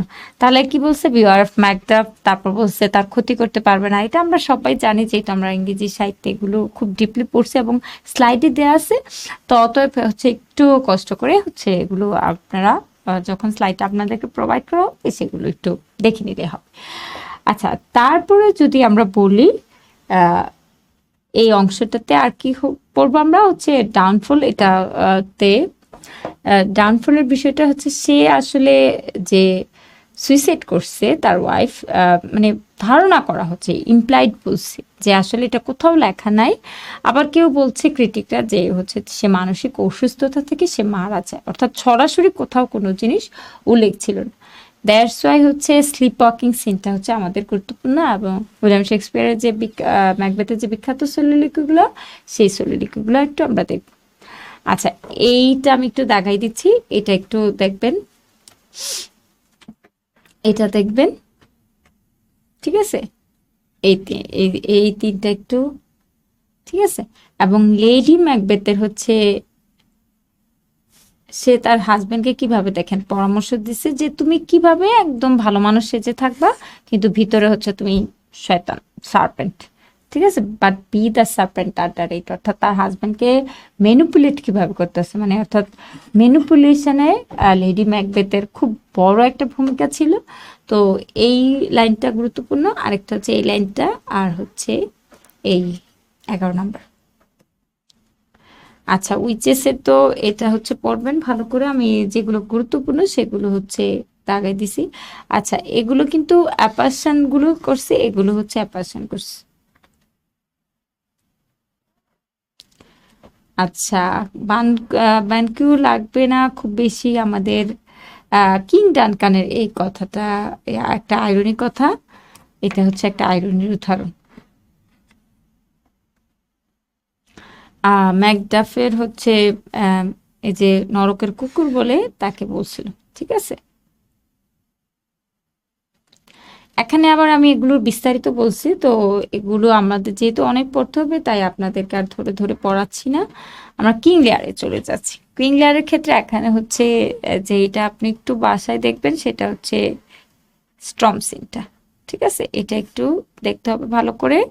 তারপর হচ্ছে এখানে সাব প্লট আছে, অর্থাৎ গ্লস্টার এবং তার যে ছেলে অ্যাডমানের যে প্লটটা, সেই প্লটটার হচ্ছে সিগনিফিকেন্সটা কি, অর্থাৎ কাজটা কি।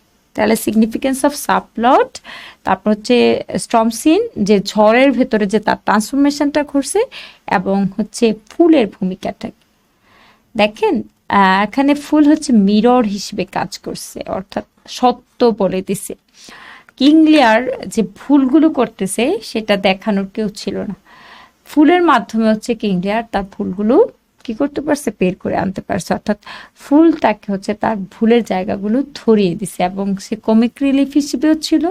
পুরো নাটকটা যেহেতু ট্র্যাজেডি, সেখানে সে হচ্ছে কমিক রিলিফ হিসেবেও ছিল, এবং হচ্ছে কনসার্নস হিসেবেও ছিল কার, কিং লিয়ার। অর্থাৎ কিং লিয়ার যে ভুলগুলো করতেছে সেই ভুলগুলো সে তুলে ধরতেছে। তাহলে এই তিনটা হচ্ছে আমরা কিং লিয়ারে দেখবো ভালো করে। আরেকটা বিষয় হচ্ছে যে তার যে কিভাবে কিং লিয়ারের ট্রান্সফরমেশনটা করছে, অর্থাৎ সে তার ফ্লটা কি ছিল, তার ট্র্যাজিক ফ্লটা ছিল তার ভিতরে অহংকার ছিল, প্রাইড ছিল, এবং মিসজাজমেন্ট ছিল, মিসক্যালকুলেশন ছিল। ঠিক আছে, আরেকটা এখানে থিম হচ্ছে গুরুত্বপূর্ণ, যেটা হচ্ছে বাবার প্রতি যে ইনগ্র্যাটিটিউড আছে, ফিলিয়াল ইনগ্র্যাটিটিউড যেটাকে আমরা বলতেছি। ঠিক আছে, অর্থাৎ পিতৃ সম্পর্কীয় অকৃতজ্ঞতা হচ্ছে আমাদের গল্পের একটা গুরুত্বপূর্ণ থিম এখানে। বা এইটা একটু ভালো করে দেখবেন, প্রশ্ন যদি ডিপ থেকে করে এটা থেকে করতে পারে। ঠিক আছে, আচ্ছা আমরা এরপরে হচ্ছে টেম্পেস্টে চলে যাচ্ছি। টেম্পেস্ট হচ্ছে দেখেন একটু গুরুত্ব মানে ওই বাকিগুলো থেকে একটু আলাদা এই অর্থে, কারণ এখানে দেখেন কমেডি, ট্র্যাজিক কমেডি বলতেছে, বাকি সবগুলো কিন্তু ট্র্যাজেডি। আচ্ছা, হোয়াট ইজ ট্র্যাজিক কমেডি কিন্তু প্রশ্নটা চলে আসছে। তাহলে হুইচ মানে যদি আমরা বলি হুইচ কম্বাইন্স, যেটা ট্র্যাজেডি এবং কমেডিকে একত্রিত করে সেটাকে আমরা কি বলতেছি, ট্র্যাজিক কমেডি বলতেছি। অর্থাৎ আমরা এই গল্পে ট্র্যাজেডি, তখন আপনাকে আবার স্যার পাল্টা প্রশ্ন করতে পারে যে এখানে ট্র্যাজিক ইভেন্ট তাহলে কোনগুলো ছিল। ট্র্যাজিক ইভেন্ট ছিল যখন প্রসপেরোকে তার ভাই হচ্ছে ভাগাই দেয়, ক্ষমতাচ্যুত করে ফেলে, এবং সে নির্বাসিত হয় দ্বীপে, এটা হচ্ছে ট্র্যাজিক ইভেন্ট। এবং যদি কমেডি বলি, যে শেষ পর্যন্ত মিরান্ডা এবং ফার্ডিনান্ডের যে বিয়ে হয়ে যায়। টেম্পেস্টের আমাদের যে যদি আমরা যদি ক্রিটিক্যালি যদি অ্যানালাইজ করি, খেয়াল করে দেখেন এখানে হচ্ছে ক্যালিভান এবং হচ্ছে এরিয়েলের সাথে প্রসপেরোর যে কলোনাইজেশনের যে জায়গাটা সেটা গুরুত্বপূর্ণ। অর্থাৎ সে হচ্ছে মালিক তাদের, ঠিক আছে, তারা হচ্ছে তাদের সার্ভেন্ট। সার্ভেন্ট হলেও তাদের সম্পর্কটা হচ্ছে একজন হচ্ছে শোষক, মানে শাসক করতেছে, ঠিক আছে, ওদেরকে, আরেকজন হচ্ছে শাসিত হচ্ছে। আবার ক্যালিভানের কিছু বৈশিষ্ট্য আপনার জানতে হবে, যদি ডিপ থেকে প্রশ্ন আসে ক্যারেক্টারটা বলতে পারে, যে ক্যালিভানের ক্যারেক্টারটা নিয়ে আপনাকে প্রশ্ন জিজ্ঞেস করতে পারে।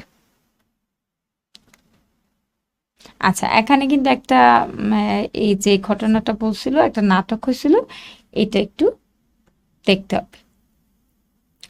প্রসপেরো শেষ পর্যন্ত তার সব কিছু গুটিয়ে রেখে দেয়, সে তারপর হচ্ছে শেষের দিকে খেয়াল করে দেখেন সে একটা এপিলগ দেয়, সেই এপিলগটা ধারায় ধারণা করা হয় যে এটা মনে হয় যে উইলিয়াম শেক্সপিয়ার তার মুখ দিয়ে বলতে চেয়েছিল, এবং এই কারণেই ধরা হয় যে টেম্পেস্ট হচ্ছে তার শেষ কর্ম বা সোয়ান সং বা লাস্ট ওয়ার্ক। ঠিক আছে, এবার ওথেলোর যদি আমরা কথা বলি, ওথেলোর দোষটা কোথায়? ওথেলোর দোষ হচ্ছে সে হচ্ছে ওথেলো সিনড্রোমে ভুগতেছে, অর্থাৎ তার ভিতরে সন্দেহ কাজ করে, তার স্ত্রীকে নিয়ে সে ইনসিকিউরিটিতে ভোগে। ইয়াগোর কথায় সে কাকে খুন করে, তার স্ত্রী ডেসডেমোনাকে খুন করে। তাহলে আমরা যদি ওথেলো পড়ি, ওথেলোতে গুরুত্বপূর্ণ কি কি আপনি ভাইবার জন্য পড়তে পারেন, ইয়াগো ক্যারেক্টারটা আপনাকে ভাইবার জন্য পড়তে হবে। তারপর হচ্ছে ওথেলোর দোষের জায়গাটা, ওথেলোর হচ্ছে তার যে ট্র্যাজিক ফ্লটা ছিল সেটা হচ্ছে সে মানুষকে খুব সহজে বিশ্বাস করে ফেলতো। ঠিক আছে, তো এই বিশ্বাস করার কারণে সে যে ঠকেছে এবং সে নিজেকে শেষ পর্যন্ত হত্যা করছিল। ঠিক আছে, এবং জেলাসি, যে থিম অফ জেলাসিটা কিভাবে ওথেলো ম্যানিপুলেট করে, ইয়াগো ম্যানিপুলেট করে ওথেলোর ক্ষেত্রে মানে জন্য কাজে লাগাইছে সেটাও বুঝেছে। এগুলো যেহেতু স্লাইড যাবে, এগুলো আমি আর বিস্তারিততে যাচ্ছি না, কারণ আমার মানে অনেক অনেক পড়া বাকি, আপনাদের সাথে আলোচনা করা যে কোনটা কোনটাতে ভালো করে দেখবেন। আবার আমি ওয়ার্ডসওয়ার্থে চলে যাচ্ছি। ওয়ার্ডসওয়ার্থের সময়টা হচ্ছে রোমান্টিক এজটাকে কাভার করে, আমরা সবাই জানি 1798 থেকে 1832। তারপর রোমান্টিসিজম মানে হচ্ছে লিটারেরি মুভমেন্ট। সহজ ভাষায় যদি বলি আমার সঙ্গে হোয়াট ইজ রোমান্টিসিজম, সেটা হচ্ছে আপনি যখন কোনো জিনিসকে অ্যাপ্রিসিয়েশন করতে পারেন, অর্থাৎ অ্যাপ্রিসিয়েশন ইজ বিউটি। আমি বলবো যে রোমান্টিসিজম বলতে বোঝায় যে সৌন্দর্যকে যখন আপনি অ্যাপ্রিসিয়েট করতে পারেন, ঠিক আছে। আচ্ছা, এখানে লেক পোয়েটটা জানতে হবে কারা লেক পোয়েট ছিলেন। পোয়েট লরিয়েট তো অবশ্যই জানতে হবে, যেহেতু উইলিয়াম ওয়ার্ডসওয়ার্থ পোয়েট লরিয়েট ছিলেন এবং 1850 মানে তার মৃত্যুর আগ পর্যন্ত তিনি পোয়েট লরিয়েট ছিলেন। অবশ্যই আমাদেরকে ফুল টাইটেলটা জানতে হবে কার, ট্রিন্টন অ্যাবি। এবং এখানে দেখেন কিছু প্রশ্ন আছে, সেই প্রশ্নগুলো থেকে হচ্ছে আমি কিছু বাছাই করা প্রশ্ন আপনাদেরকে বলতেছি। এই যে 3 স্টেজেস, ঠিক আছে। অর্থাৎ ট্রিন্টন অ্যাবিতে আমরা দেখি 5 বছর আগের ওয়ার্ডসওয়ার্থ এবং 5 বছর পরের ওয়ার্ডসওয়ার্থ, এবং সে একটা থিওরি ডেভেলপ করতে চাইছে, সেটা হচ্ছে 3 স্টেজেস অফ নেচার ডেভেলপমেন্ট। অর্থাৎ তার যে একটা ডেভেলপমেন্ট হচ্ছে রিগার্ডিং নেচার নিয়ে, সেটা সে দেখাইছে যে কোন কোন স্টেজটা ছিল। আচ্ছা, সে তার বোনকে যে পরামর্শটা দিছে যে কখনোই হচ্ছে নেভারের সাথে বিট্রে না করার জন্য, এবং হচ্ছে এটা কখন লেখা হয়েছিল, এটা 1798 সালে লেখা হয়েছিল সেকেন্ড ভিজিটের পর, ঠিক আছে। এবং সেটা কোথায় অবস্থিত সেটাও কিন্তু গুরুত্বপূর্ণ। এবং তার সাথে তার বোন গিয়েছিল, এবং তার বোনের নাম হচ্ছে কি, ডরথি উইলিয়াম। আচ্ছা, এবার আমরা হচ্ছে গ্রিসিয়ান আর্ন নিয়ে কথা বলবো। আর গ্রিসিয়ান আর্নে আমরা দেখছি যে একটা গ্রিস পাত্রের সে ডিপিকশন মানে বর্ণনা করতেছে। দ্যাটস ওয়াই হচ্ছে আমরা ইয়েকে মানে হেলেনিজম, থিম অফ হেলেনিজম জেনে থাকি। অর্থাৎ কিটসকে বলা হয় যে একটা গ্রিক পয়েটও বলছিল। তাহলে কিটস হচ্ছে তার এক ধরনের ফ্যাসিনেশন ছিল গ্রিক আর্ট লিটারেচার অর্থাৎ হেলেনিজমের প্রতি, যেটার একটা সিম্বলে আমরা বলতে পারি গ্রিসিয়ান আর্ট।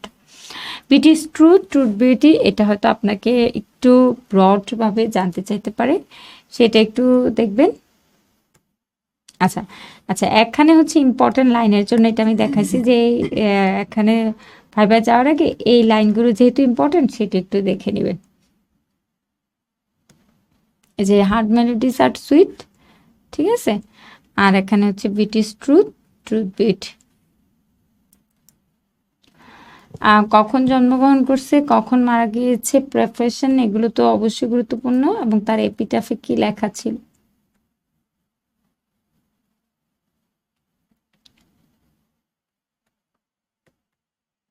আচ্ছা, হেলেনিজম আমি অলরেডি কথা বলছি, সেন্সুয়াসনেস নিয়ে কথা বলছি। আবার একটু নেগেটিভ ক্যাপাবিলিটি বলি। নেগেটিভ ক্যাপাবিলিটি আমরা জানি লেখক যখন তার ব্যক্তিগত জীবনের প্রতিচ্ছবিটা তার লেখায় না রাখে, অর্থাৎ লেখা থেকে দূরে রাখে, সেটাকে আমরা বলতেছি keeping himself aloof from his writing. অর্থাৎ তার লেখা থেকে তার পার্সোনাল, যেমন ধরেন ইয়েটসের লেখা যখনই দেখবেন মডগণে চলে আসে, ঠিক আছে। 4টা কবিতাতে কিন্তু মডগণ আছে। কিন্তু যখন হচ্ছে কিটসেরও তো ফেনি ব্রাউনের ছিল, অর্থাৎ সেও তো ফেনি ব্রাউনেরকে পছন্দ করতো, বা তার ভাইয়ের মৃত্যু, মায়ের মৃত্যু, তার লাইফে অনেক ট্র্যাজিক ছিল, কিন্তু তার কবিতা এগুলো কখনোই পাওয়া যায় নাই। দ্যাটস ওয়াই এটাকে কি বলতেছে, নেগেটিভ ক্যাপাবিলিটি বলতেছে। হোয়াট ইজ এসকেপিজম নিয়ে আমরা কথা বলছি। এবার হচ্ছে অটো নাইটিঙ্গেল কবে লেখা হয়েছে, আর 1819 সালে। ওদের ক্ষেত্রে এখানে কে লিখতে ইন্সপায়ার করছিল, সেন্ট্রাল থিম, এটা একটু দেখবো। আর অ্যাকচুয়ালি এই যে নাইটিঙ্গেলটা, এটা একটা বিমূর্ত জিনিস। এটা হচ্ছে আমরা বলতে পারি যে সে আসলে, এটা হচ্ছে তার একটা ফার্টাল ইমাজিনেশন, অর্থাৎ কল্পনার মাঝে সে হচ্ছে নাইটিঙ্গেলের জগতে গিয়েছিল। কেন গেছিল, সে বর্তমান থেকে রিলিফ পাওয়ার জন্য, এবং শেষে সে কিন্তু সে কল্পনায় চিরস্থায়ী জায়গা নিতে পারে নাই, সে কিন্তু ফিরে আসে, ঠিক আছে। যেমন সে কিন্তু বলছে follow on the word is like a bell, এটা ঘন্টার মতন, যেটা তাকে আবার কি করছে, বাস্তবে ফিরিয়ে নিয়ে আসছে। আচ্ছা, ওড ইন্টিমেশন ইমর্টালিটি, এটা হচ্ছে আমাদের হচ্ছে, এটা হচ্ছে ওয়ার্ডসওয়ার্থের কবিতা। ওয়ার্ডসওয়ার্থের এই কবিতাতে ফুল লাইনটা এবং এটার থিমটা দেখেন। ওয়ার্ডসওয়ার্থের প্রথম যে কবিতাটা, সেই কবিতাটার থিম হয়েছে নেচারকে নিয়ে, অর্থাৎ পুরাটাই গ্লোরিফিকেশন অফ নেচার ছিল ট্রিন্টন অ্যাবিতে। আর ওড ইমর্টালিটিতে হচ্ছে গ্লোরিফিকেশন অফ সোল, অর্থাৎ সোলের এখানে হচ্ছে গ্লোরিফাই করা হয়েছে, এবং সেই সাথে চাইল্ডকে অনেক চাইল্ডহুডকেও গ্লোরিফাই করা হয়েছে। এবং বলা হয়েছে যে আমরা যখন ছোট শিশু থেকে বড় হয়ে যাই, যার ফলে আমাদের ইনোসেন্স হারিয়ে যায়, এবং হারিয়ে যাওয়ার ফলে আমরা কিন্তু একটা সময় হচ্ছে জ্ঞানী হয়ে যাই, ঠিক আছে, অর্থাৎ জীবন থেকে আমরা অনেক কিছু শিখি। তাহলে এখানে লস অফ চাইল্ডহুড থেকে আবার আমাদের রিকম্পেনশন আছে এখানে, অর্থাৎ আমাদের ক্ষতিপূরণ আছে, সেটাও কিন্তু এই কবিতাতে বুঝাইতে চাইছে। তাহলে ইমর্টালিটি অফ দ্য সোলও কিন্তু এটা গুরুত্বপূর্ণ থিম। আচ্ছা, এরপরে আমরা রাইম অফ দ্য এনশিয়েন্ট মাইনারতে হচ্ছে যে আমাদের যে 7 পার্টসটা, এটা আমাদের অন্ততপক্ষে একটু হলেও জানতে হবে যে কোন পার্টসে কোন ঘটনাগুলো ঘটছে, ঠিক আছে। যেমন ধরেন শুরুতে হচ্ছে সে হচ্ছে কারণ ছাড়াই হচ্ছে অ্যালবার্টাসকে মেরে ফেলছে, এবং মেরে ফেলার পরে হচ্ছে পানি বন্ধ হয়ে গেছে, হওয়ার কারণে এটা হচ্ছে একটা পেইন্টেড শিপের মতন হয়ে গেছে, মনে হচ্ছে পেইন্টেড শিপ আপনে পেইন্টেড ওশেন। তারপর হচ্ছে তার নাকে বেঁধে দিছে যাতে হচ্ছে তার পাপটা মোচন হয়, কিন্তু তাতেও কিন্তু মোচন হয় না। তারপর আমরা দেখলাম একটা শিপ আসলো, একটা ভুতুড়ে শিপ, সেটাতে দুজন ছিল, ডেথ, একজন লাইফ অ্যান্ড ডেথ, এবং এখানে লাইফ অ্যান্ড ডেথ আর ডেথ মিলে একটা পাশা খেলার ফলে আমাদের অ্যানশিয়েন্ট মারিনার হচ্ছে লাইফ অ্যান্ড ডেথে পড়লো, যার কারণে হচ্ছে সে বেঁচে যায়, আর বাকি যে 200 জন মারিনার ছিল, ক্রু ছিল, তারা মারা যায়। এবং সে 7 দিন খুব সাফারিংসের ভেতর দিয়ে, একটা দিন সে প্রায় মানে এই 7 দিন সে জীবনমৃত অবস্থার ভেতরে সে একটা সবুজ মানে সোনালি কালার একটা সাপ দেখে তার প্রতি দয়া হয়, অর্থাৎ তার ভিতরে মমত্ববোধ সৃষ্টি হয়েছে, হিউম্যানিটির প্রতি, মানবতার প্রতি মায়া তৈরি হওয়ার কারণে তার রিডিমশনটা শুরু হয়ে গেছে, এবং ঈশ্বর তার প্রতি কি হয় মানে ক্ষমাশীল দৃষ্টিতে তাকায়, এবং তার বৃষ্টি শুরু হয়ে যায়, যার কারণে সে হচ্ছে অনেকটা রিলিফ পায়।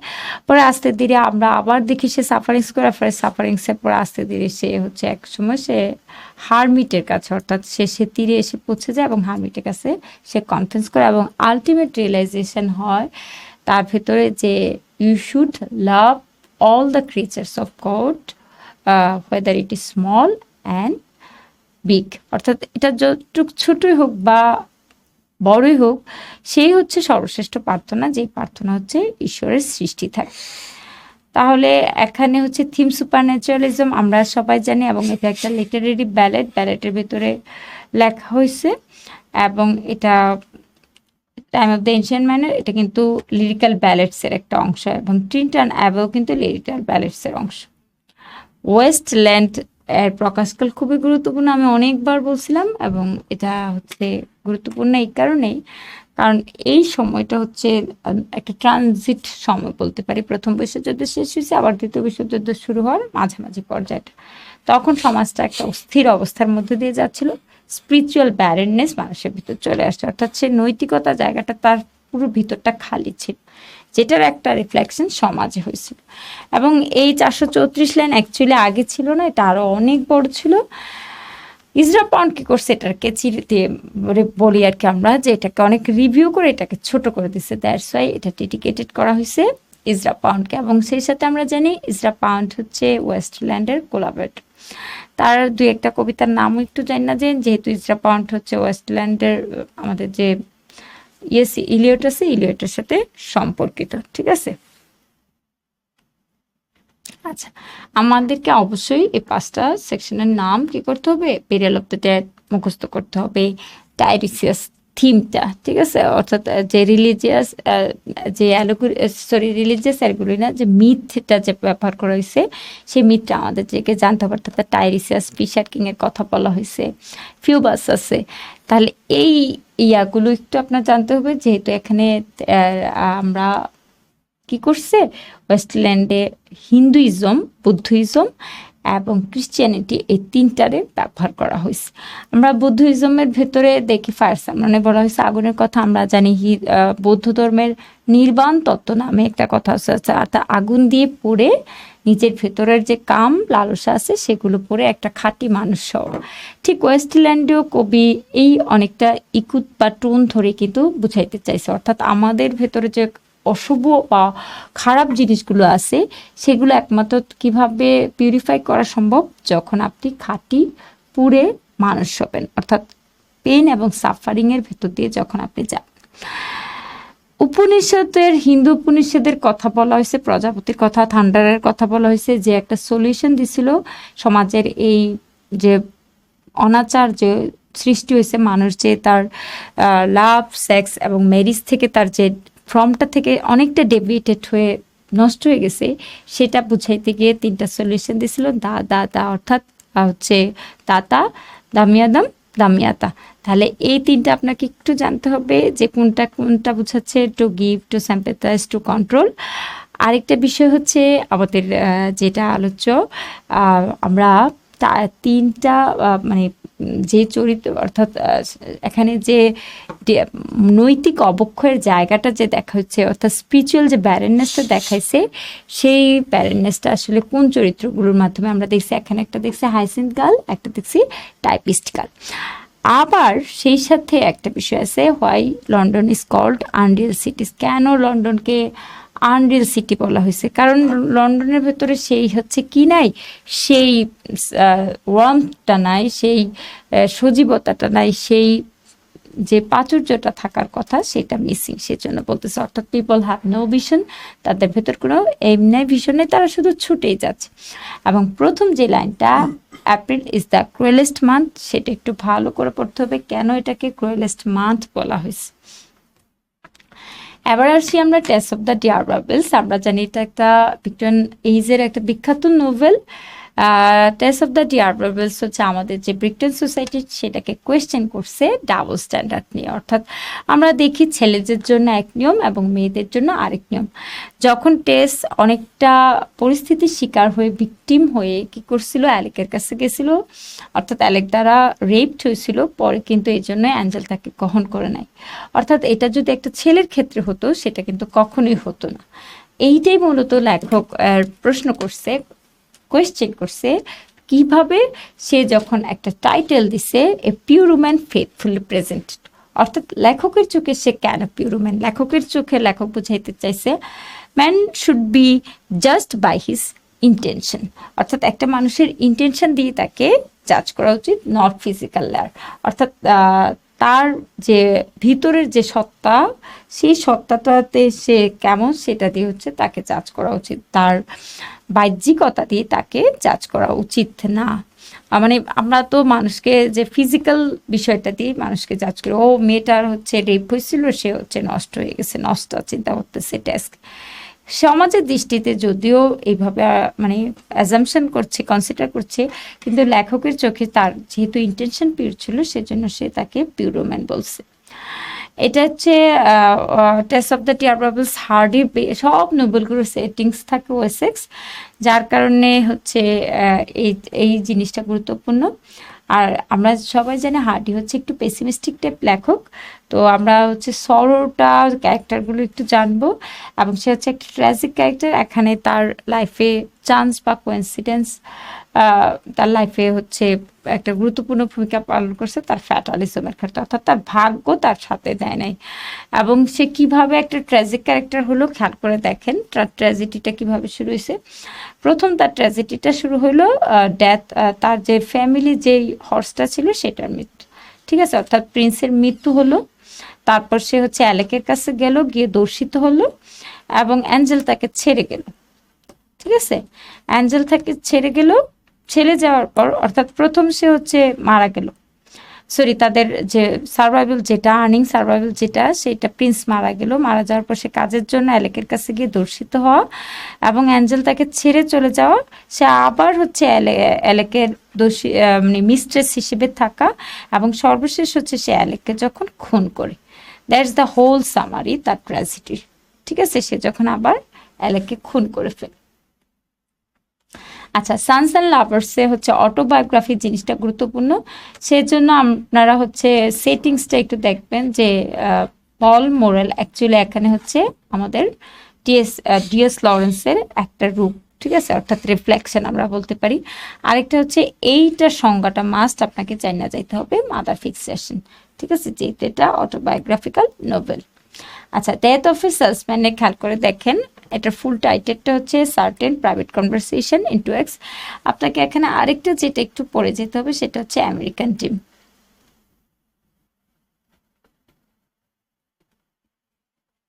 ঠিক আছে।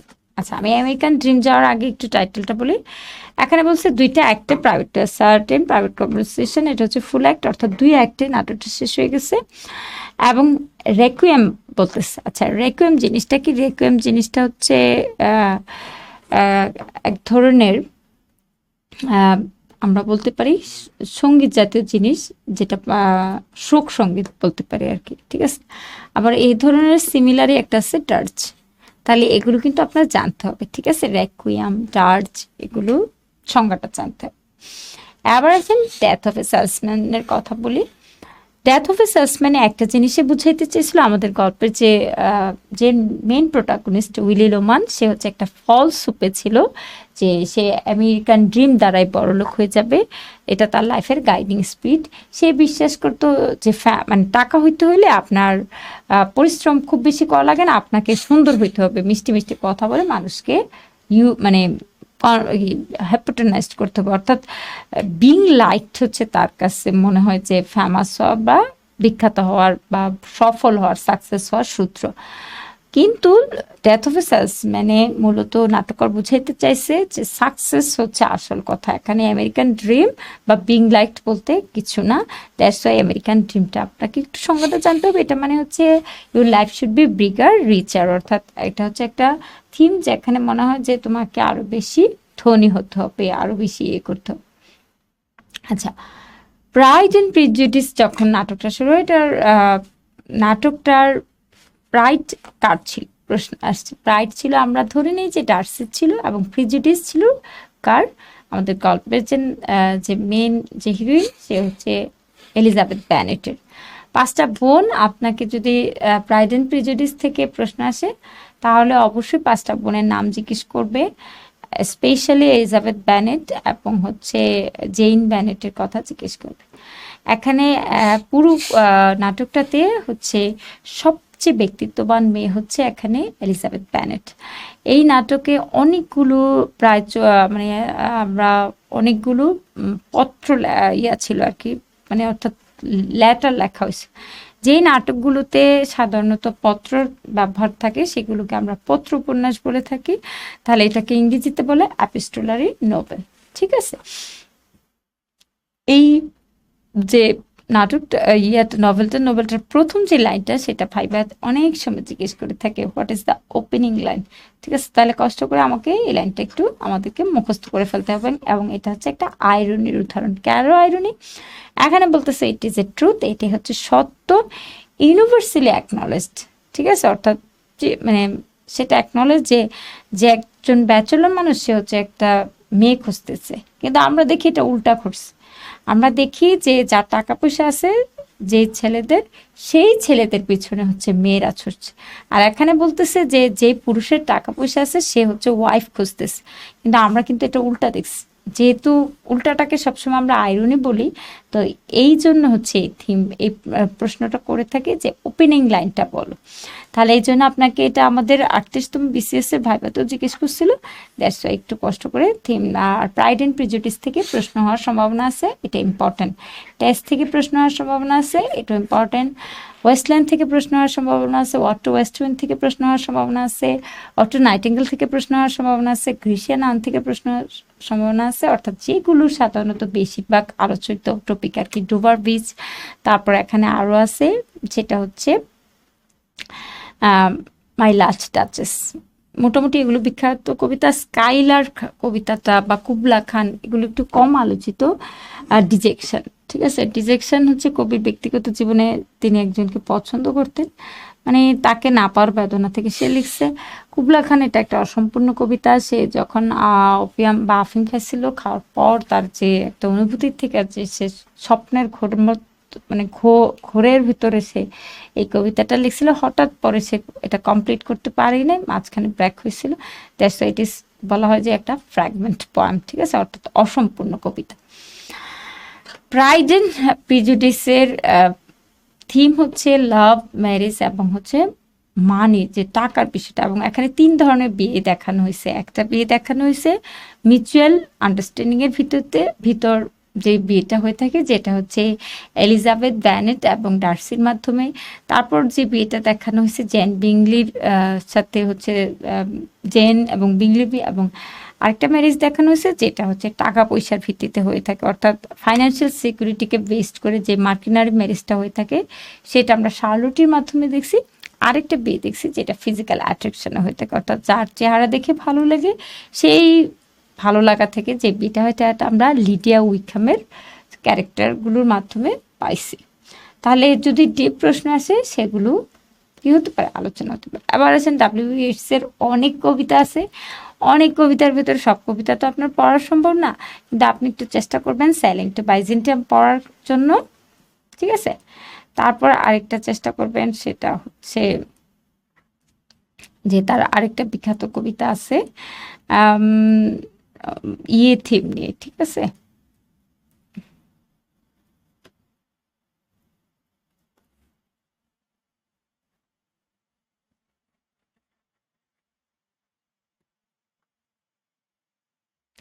স্টার 1916 আর কম গুরুত্বপূর্ণ যেগুলো, যেমন ধরেন সাপোজ আমি ইয়ের কথা বলছি, নো সেকেন্ড ট্রাই, এটা কিন্তু জাস্ট মডগনকে বলছে, ঠিক আছে। তারপর হচ্ছে হোয়েন ইউ আর ওল্ড, সেটাও সে মডগনকে নিয়ে বলছে। A prayer for my daughter, তার মেয়ের জন্য প্রার্থনা করছে, তার মেয়ের নাম হচ্ছে এনি, ঠিক আছে। সে এনি এর জন্য প্রার্থনা করতেছে, কিন্তু বলতেছে তুমি মডগনের মতন হইও না। তাহলে a prayer for my daughter এটা গুরুত্বপূর্ণ। লেক আইল অফ ইনিসপ্রি, সেটাও হচ্ছে একটু দেখবেন, অর্থাৎ জাস্ট শুধু আমরা সুপারফিশিয়ালি থিমটা যে দেখে যাবেন, কারণ সবগুলো পড়া সম্ভব নয়। লেডা অ্যান্ড দ্য সোয়ান, সেটাতে হচ্ছে এখানে আমরা গ্রিক মিথোলজির ব্যবহার দেখছিলাম, মোটামুটি হচ্ছে এগুলো পড়লে হয়ে যাবে। এবার ডাব্লিউ.বি. ইয়েটস নিয়ে একটু কথা বলি। ডাব্লিউ.বি. ইয়েটস হচ্ছে বলা হয় যে আইরিশ রিপাবলিকান ব্রাদারহুডের সাথে সম্পর্কিত ছিলেন, অর্থাৎ তিনি সবসময় হচ্ছে আইরিশের স্বাধীনতা নিয়ে কথা বলছিল। দ্যাটস ওয়াই তাকে আমরা জানি তাকে প্যাট্রিক পয়েটও বলা হয়, সেই সাথে হচ্ছে তাকে জাতীয়তাবাদী কবি বলা হয়, এবং সে হচ্ছে ন্যাশনাল পয়েট অফ আয়ারল্যান্ড। তার লেখাতে অনেকটা ভূমিকা রাখছে হচ্ছে মডগন, যেহেতু মডগন হচ্ছে তাকে রিজেক্ট করছিল, এবং সেই ভূমিকা কোন কোন কবিতাগুলোতে ছিল, নো সেকেন্ড ট্রয়তে ছিল, এ প্রেয়ার ফর মাই ডটারে ছিল, হোয়েন ইউ আর ওল্ডে ছিল। এমনকি আমরা দেখেছি যে সে যখন স্টার 1916 বলতেছে সেখানে তার হাজব্যান্ড মেজর ম্যাকব্রাইটের কথাও কিন্তু সে উল্লেখ করছে। আচ্ছা, ডাব্লিউ.বি. ইয়েটসের লেখার একটা গুরুত্বপূর্ণ বৈশিষ্ট্য হচ্ছে সে লেখাতে সিম্বলিজম ব্যবহার করে থাকে, অর্থাৎ তাকে আমরা সিম্বলিস্ট পয়েট বলতেছি। গ্রেট এক্সপেকটেশনের যে জনরাটা, এটা আমরা বলছি এটা অলরেডি চলে আসছে প্রিলিতে, যে বিল্ডান গ্রাস রোমান যে টাইপের নোবেলগুলো, মানে এই টাইপের জনরার নোবেলগুলো হচ্ছে মূলত ডেভেলপমেন্ট অফ, মানে পুরো একটা ক্যারেক্টারটার একটা ডেভেলপমেন্ট দেখায়, ঠিক আছে। সে আমরা ন্যারেটরের কথা বলতেছি, তার ন্যারেটরের পুরো নাম ছিল ফিলিপ পিরিপ। মানে অ্যাকচুয়ালি তার what is the great expectation, আপনাকে প্রশ্নটা কিন্তু এখান থেকেই করতে পারে যে তার গ্রেট এক্সপেকটেশনটা কী ছিল। তাকে বলছে যে এটা আমার শীট থেকে আমি একটু আনছি, দেখেন এটা থেকে মনে হয় এই দুইটা প্রশ্ন আসছিল, যে সাতিস হাউস তাদের লোকেশনটা সেটিংটা ছিল। তো যেটা বলতেছে যে what is the great expectation, এখানে পিপের গ্রেট এক্সপেকটেশন হচ্ছে he wants to be a gentleman in order to impress কাকে, হ্যাঁ আমাদের যে গল্পের যে মেয়েটা, যে যে ক্যারেক্টারটা, সেই স্টেলাকে ইমপ্রেস করার জন্য সে হচ্ছে জেন্টলম্যান হইতে চাইছিল। পরে at the end of the day আসলে সে রিয়েলিটিতে বুঝে সে হচ্ছে একটা তার জীবনের বিচিত্র অভিজ্ঞতার মধ্য দিয়ে সে লন্ডন যায়। লন্ডন যাওয়ার পরে হচ্ছে সে তার পরিবারের সাথে অনেকটা বিচ্ছিন্ন হয়ে যায়, এবং সে স্টেলাকে পাওয়ার চেষ্টা করে, কিন্তু মেস হেভিসাম তার কাছে বিয়ে না দিয়ে অন্য জায়গায় বিয়ে দিয়ে দেয়। পরে অনেক কাঠখড় মানে হওয়ার পর আমরা দেখি যে গল্পের শেষে তাদের দুজনের মিলের ইঙ্গিত দেওয়া হয়েছে, অর্থাৎ তারা দুজন একসাথে হেঁটে যাচ্ছে। এটা দ্বারা আমরা বুঝতে পারছি যে স্টেলা এবং পিপের কি হয়েছিল, হয়েছিল। আচ্ছা, মেন ক্যারেক্টারগুলো একটু দেখে নেবেন। থিমসটা হচ্ছে যে সে অ্যাম্বিশন এবং সেলফ ইমপ্রুভমেন্ট, এখানে থিম গুরুত্বপূর্ণ না, কিন্তু ওয়েটিং ফর গডর থিম গুরুত্বপূর্ণ, কারণ এটা দ্বারা মূলত হচ্ছে আপনার থিম অফ মিনিংলেসনেস বোঝাচ্ছে, অর্থাৎ নাথিং টু বি ডান, আমাদের আসলে কিছু করার নেই সেটা বুঝেছে। এটা যখন লেখা হয়েছিল অরিজিনালে, এটা ফ্রান্স ভাষায় লেখা হয়েছিল, এটা দুইটা অ্যাক্ট ছিল, ঠিক আছে। এবং এটা ফ্রান্সে হচ্ছে প্রথম 1953 সালে এটা প্রথম হচ্ছে পারফর্ম করা হয়, এবং এটা হচ্ছে একটা absurd drama, to act. Samuel bracket হচ্ছে একটু ভিন্ন ধারার লেখক, এজন্য, কারণ খেয়াল করে দেখেন সবাই যখন নাটক নিয়ে ব্যস্ত, তিনি তখন নাটকের একটা ভিন্ন ধারা অ্যাবসার্ড ড্রামা নিয়ে ব্যস্ত। আপনাকে কিন্তু কিন্তু কষ্ট করে নাটকের কতগুলো কিন্তু সাব আছে, কি বলবো এগুলোকে, ক্লাসিফিকেশন, যেমন কমেডির আছে ব্ল্যাক কমেডি, ডার্ক কমেডি, ঠিক তেমনি নাটকের বিভিন্ন ধরনের যে ধরন আছে সেগুলো একটু দেখে যেতে হবে, এবং সেটা আপনি এবিসি বইতে পাবেন। আচ্ছা, ভ্লাদিমির, অ্যাস্ট্রাগন, পোজো, লাকি, বয়, গডট। এখানে আপনাকে যদি গডর থেকে কোনো প্রশ্ন করে হোয়াট ইজ গডর সেটা জানতে চাই, যে সে কি গডর এবং তার সাথে কি দেখা হয়েছে কিনা না সেটা জানতে চাইতে পারে। তো দ্যাটস ওয়াই হচ্ছে আপনার কাজ হচ্ছে এই থিম অফ মিনিংলেসনেস এই বিষয়টা একটু ধারণা রাখা, এবং হচ্ছে 4টা ক্যারেক্টার যে আছে ওই 4টা ক্যারেক্টার একটু বিস্তারিত পড়া, তারা কোন দেশের অধিবাসী ছিলেন এবং তাদের শর্ট নাম কি ছিল, এবং এখানে কে রেশনাল ছিলেন আমরা জানি, এখানে রেশনাল কে ছিলেন, এখানে রেশনাল ছিলেন ভ্লাদিমির। আচ্ছা, আবার মাই লাচ ডাচেসে চলে যাচ্ছি। মাই লাচ ডাচেসের গুরুত্বপূর্ণ হচ্ছে ড্রামাটিক মনোলগ, তাহলে আপনাকে অবশ্যই ড্রামাটিক মনোলগের ফিচার জানতে হবে, সেই সাথে হচ্ছে যে এখানে লেখকের যে টুনটা, সেই টুনটা মানে কবিতার ক্ষেত্রে হচ্ছে টুনগুলো একটু আপনার বিখ্যাত যে কবিতাগুলো আছে, যেমন ধরেন মাই লাচ ডাচেস, ফ্রা লিপ্পো লিপ্পো, অ্যান্ডার ডেল সাত্রো, রোভার বিচ, ঠিক আছে।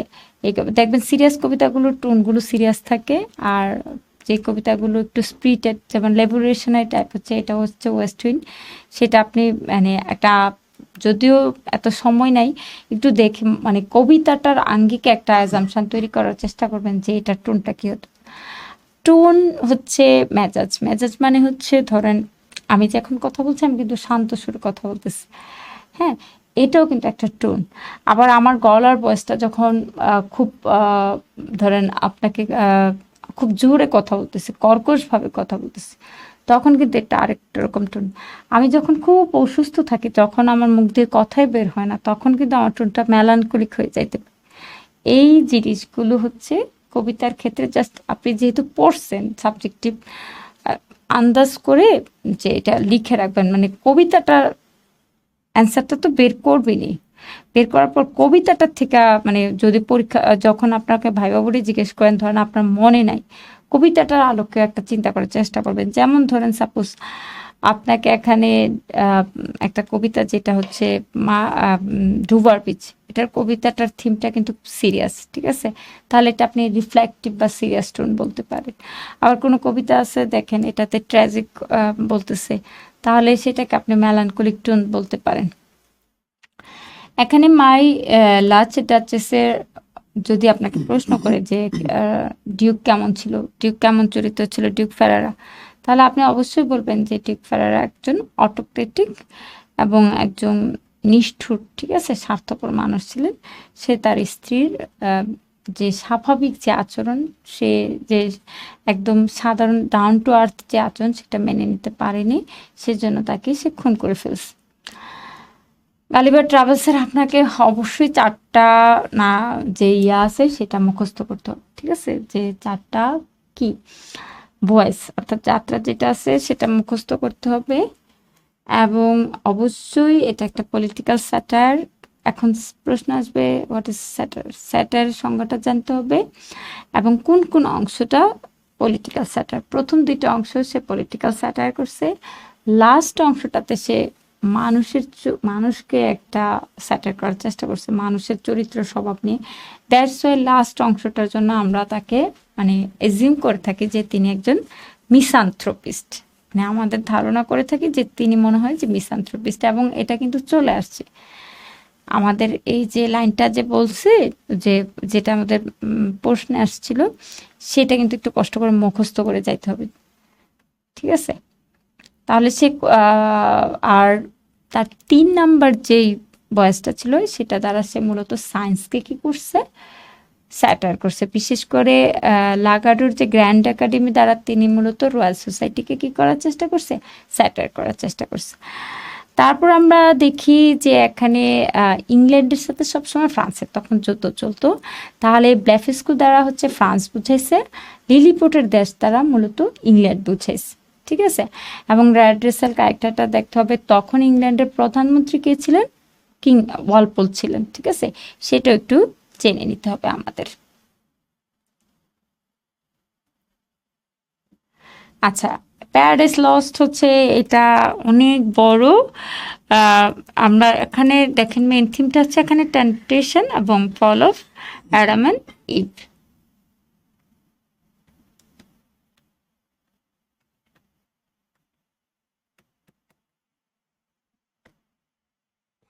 To justifies the ways of God to man. Paradise লস্টের পুরা একদম মানে এপিকটার মূল সেন্ট্রাল থিম। এই সেন্ট্রাল থিমটার ভিতরে যেহেতু এটার অনেকগুলো বুক আছে, একটা বুক হচ্ছে 9, একটা বুক হচ্ছে 10। বুক 9 আপনাকে কি বলতেছে দেখেন, বুক 9 আপনাকে বলতেছে যে হচ্ছে টেম্পটেশন অফ অ্যাডাম অ্যান্ড ফলের, যে তারা যে লোভে পড়ে গেছে, প্ররোচনা পড়ছে। কার প্ররোচনা পড়ছে? শয়তানের। অর্থাৎ শয়তান তাদেরকে কিভাবে পরিচিত করছে। তা এই পুরো বুক 9-এই দেখাইছে শয়তান কিভাবে তাদের কাছে মানে কি রূপে গেছে। আচ্ছা, এবার আসেন আমরা একটু ব্যাকে যাব। আমরা দেখি যে অ্যাডাম এন্ড ইভ ইডেন খুব ভালোই ছিল, কিন্তু শয়তান তো প্রমিস করছে যে সে মানে ঈশ্বর যা করে সেটা সে অপোজ করবে, অর্থাৎ ঈশ্বরকে কষ্ট দেওয়ার জন্য সে চেষ্টা করবে। সেই জন্য সে কি করলো, ছল চাতুরি করে সে হচ্ছে ইডেনে ঢুকে গেল। তারপর হচ্ছে সারপেন্টের রূপ ধরে ইভকে বুঝালো যে এই তুমি তো কত সুন্দর দেখতে, এই ধরনের করে তাকে বুঝিয়ে তারপর বললো যে তুমি কি হচ্ছে ফ্রুট অফ নলেজের যে আপেলটা, সেই ফ্রুটটাকে খেতে চাও না, তুমি কি জানতে চাও না, তোমার ঈশ্বর কি স্বৈরাচারী না, তাকে কোয়েশ্চেন করছে, ঠিক আছে? করার পর তখন ইবের মনে হলো হ্যাঁ কেন এটা নিষিদ্ধ, এটা তো নিষিদ্ধ, মানে এটা কেন আমরা খাবো না, এটা খেয়ে দেখ।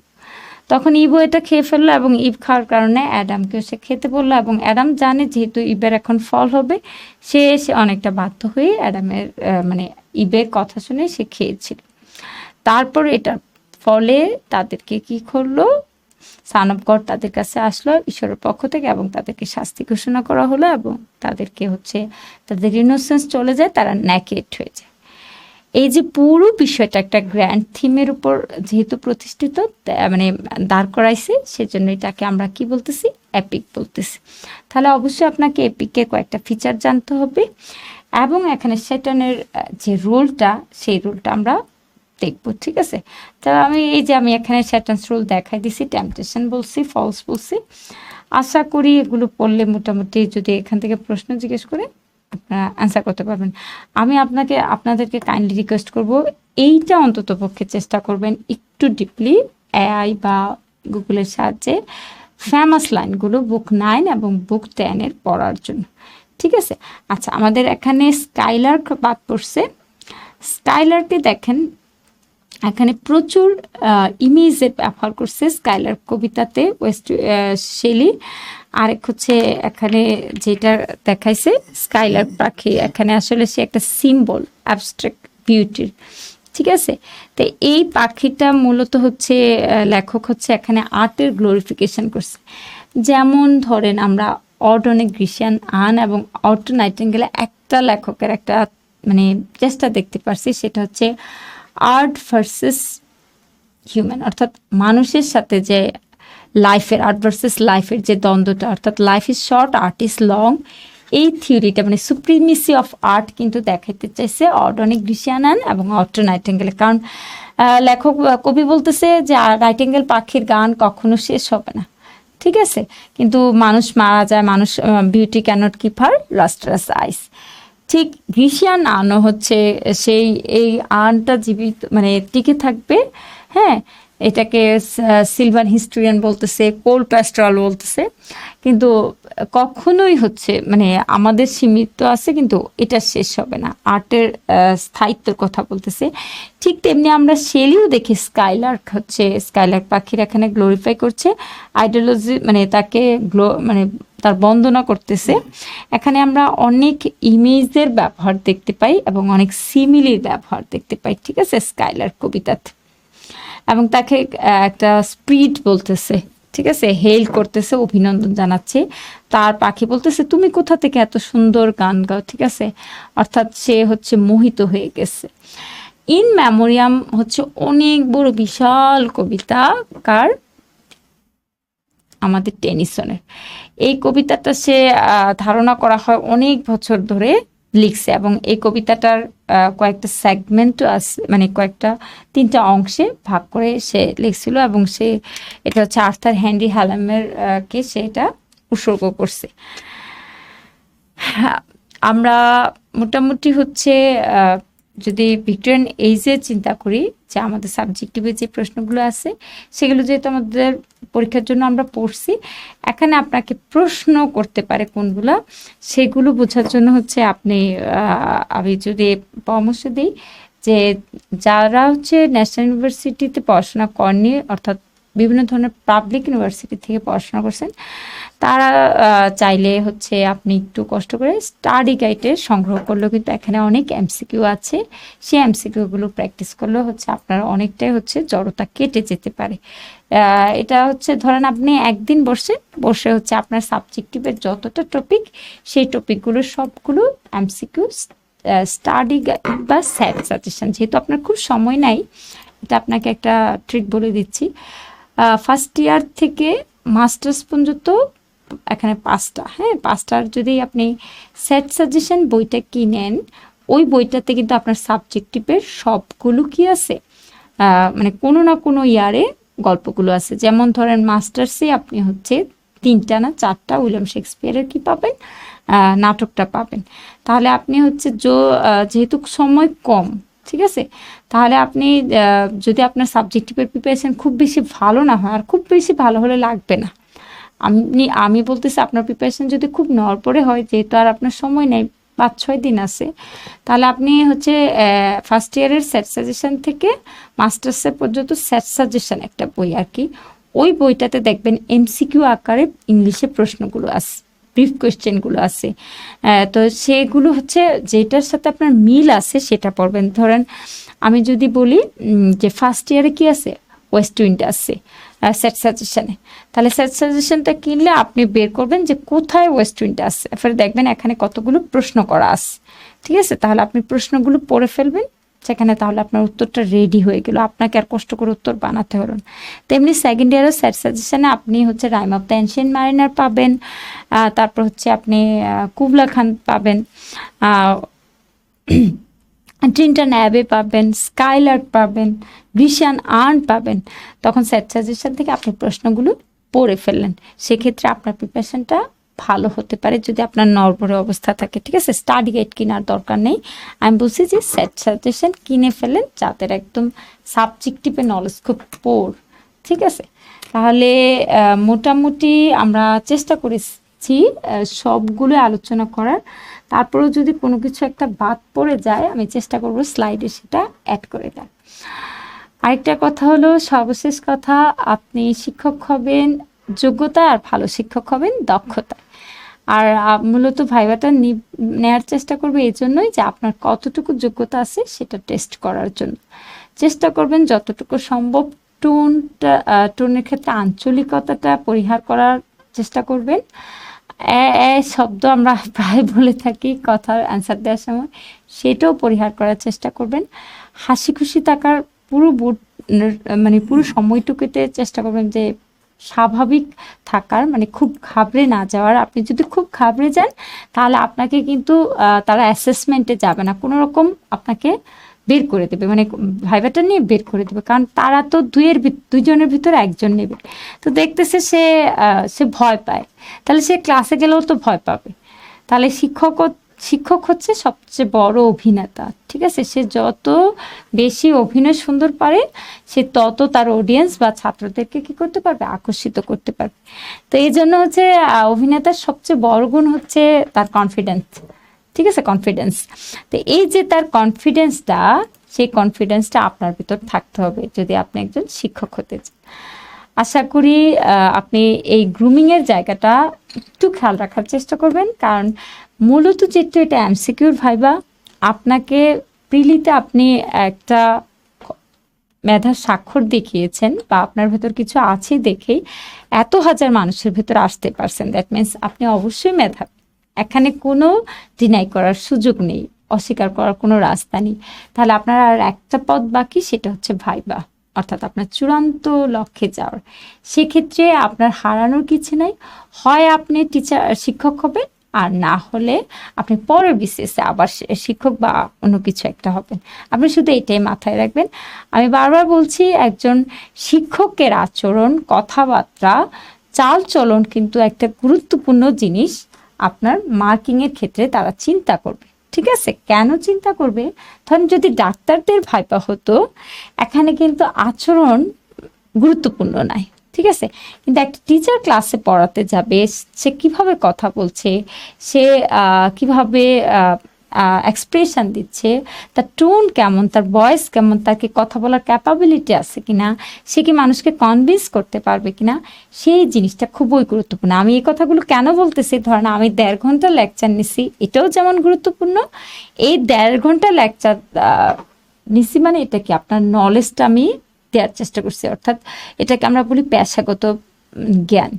পেশাগত জ্ঞান ছাড়াও আপনার যে মার্কিং করবে ভাইবা বোর্ডের, এই মার্কিংয়ের ক্ষেত্রে আপনার বাহ্যিক উপস্থাপনটাও মার্কিংয়ে যোগ হবে, এটাও কিন্তু গুরুত্বপূর্ণ। একজন শিক্ষকের জায়গাটা থেকে আপনাকে তারা দেখবে যে আপনি কিভাবে কথা বলছেন, কিভাবে উত্তর দিচ্ছেন, আপনি কতটুকু জানছেন, আপনার অ্যাকশন রিঅ্যাকশনটা কেমন, সেটাও কিন্তু আপনার 5-10 নাম্বার বাড়াতে পারে যদি এই জিনিসটাতে আপনি একটু মাথায় রাখেন এবং আপনি যদি এই জিনিসটাকে গুরুত্ব দিয়ে বিবেচনা করেন।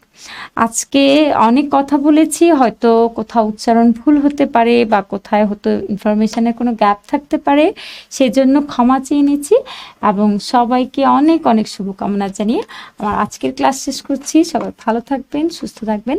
আল্লাহ হাফেজ।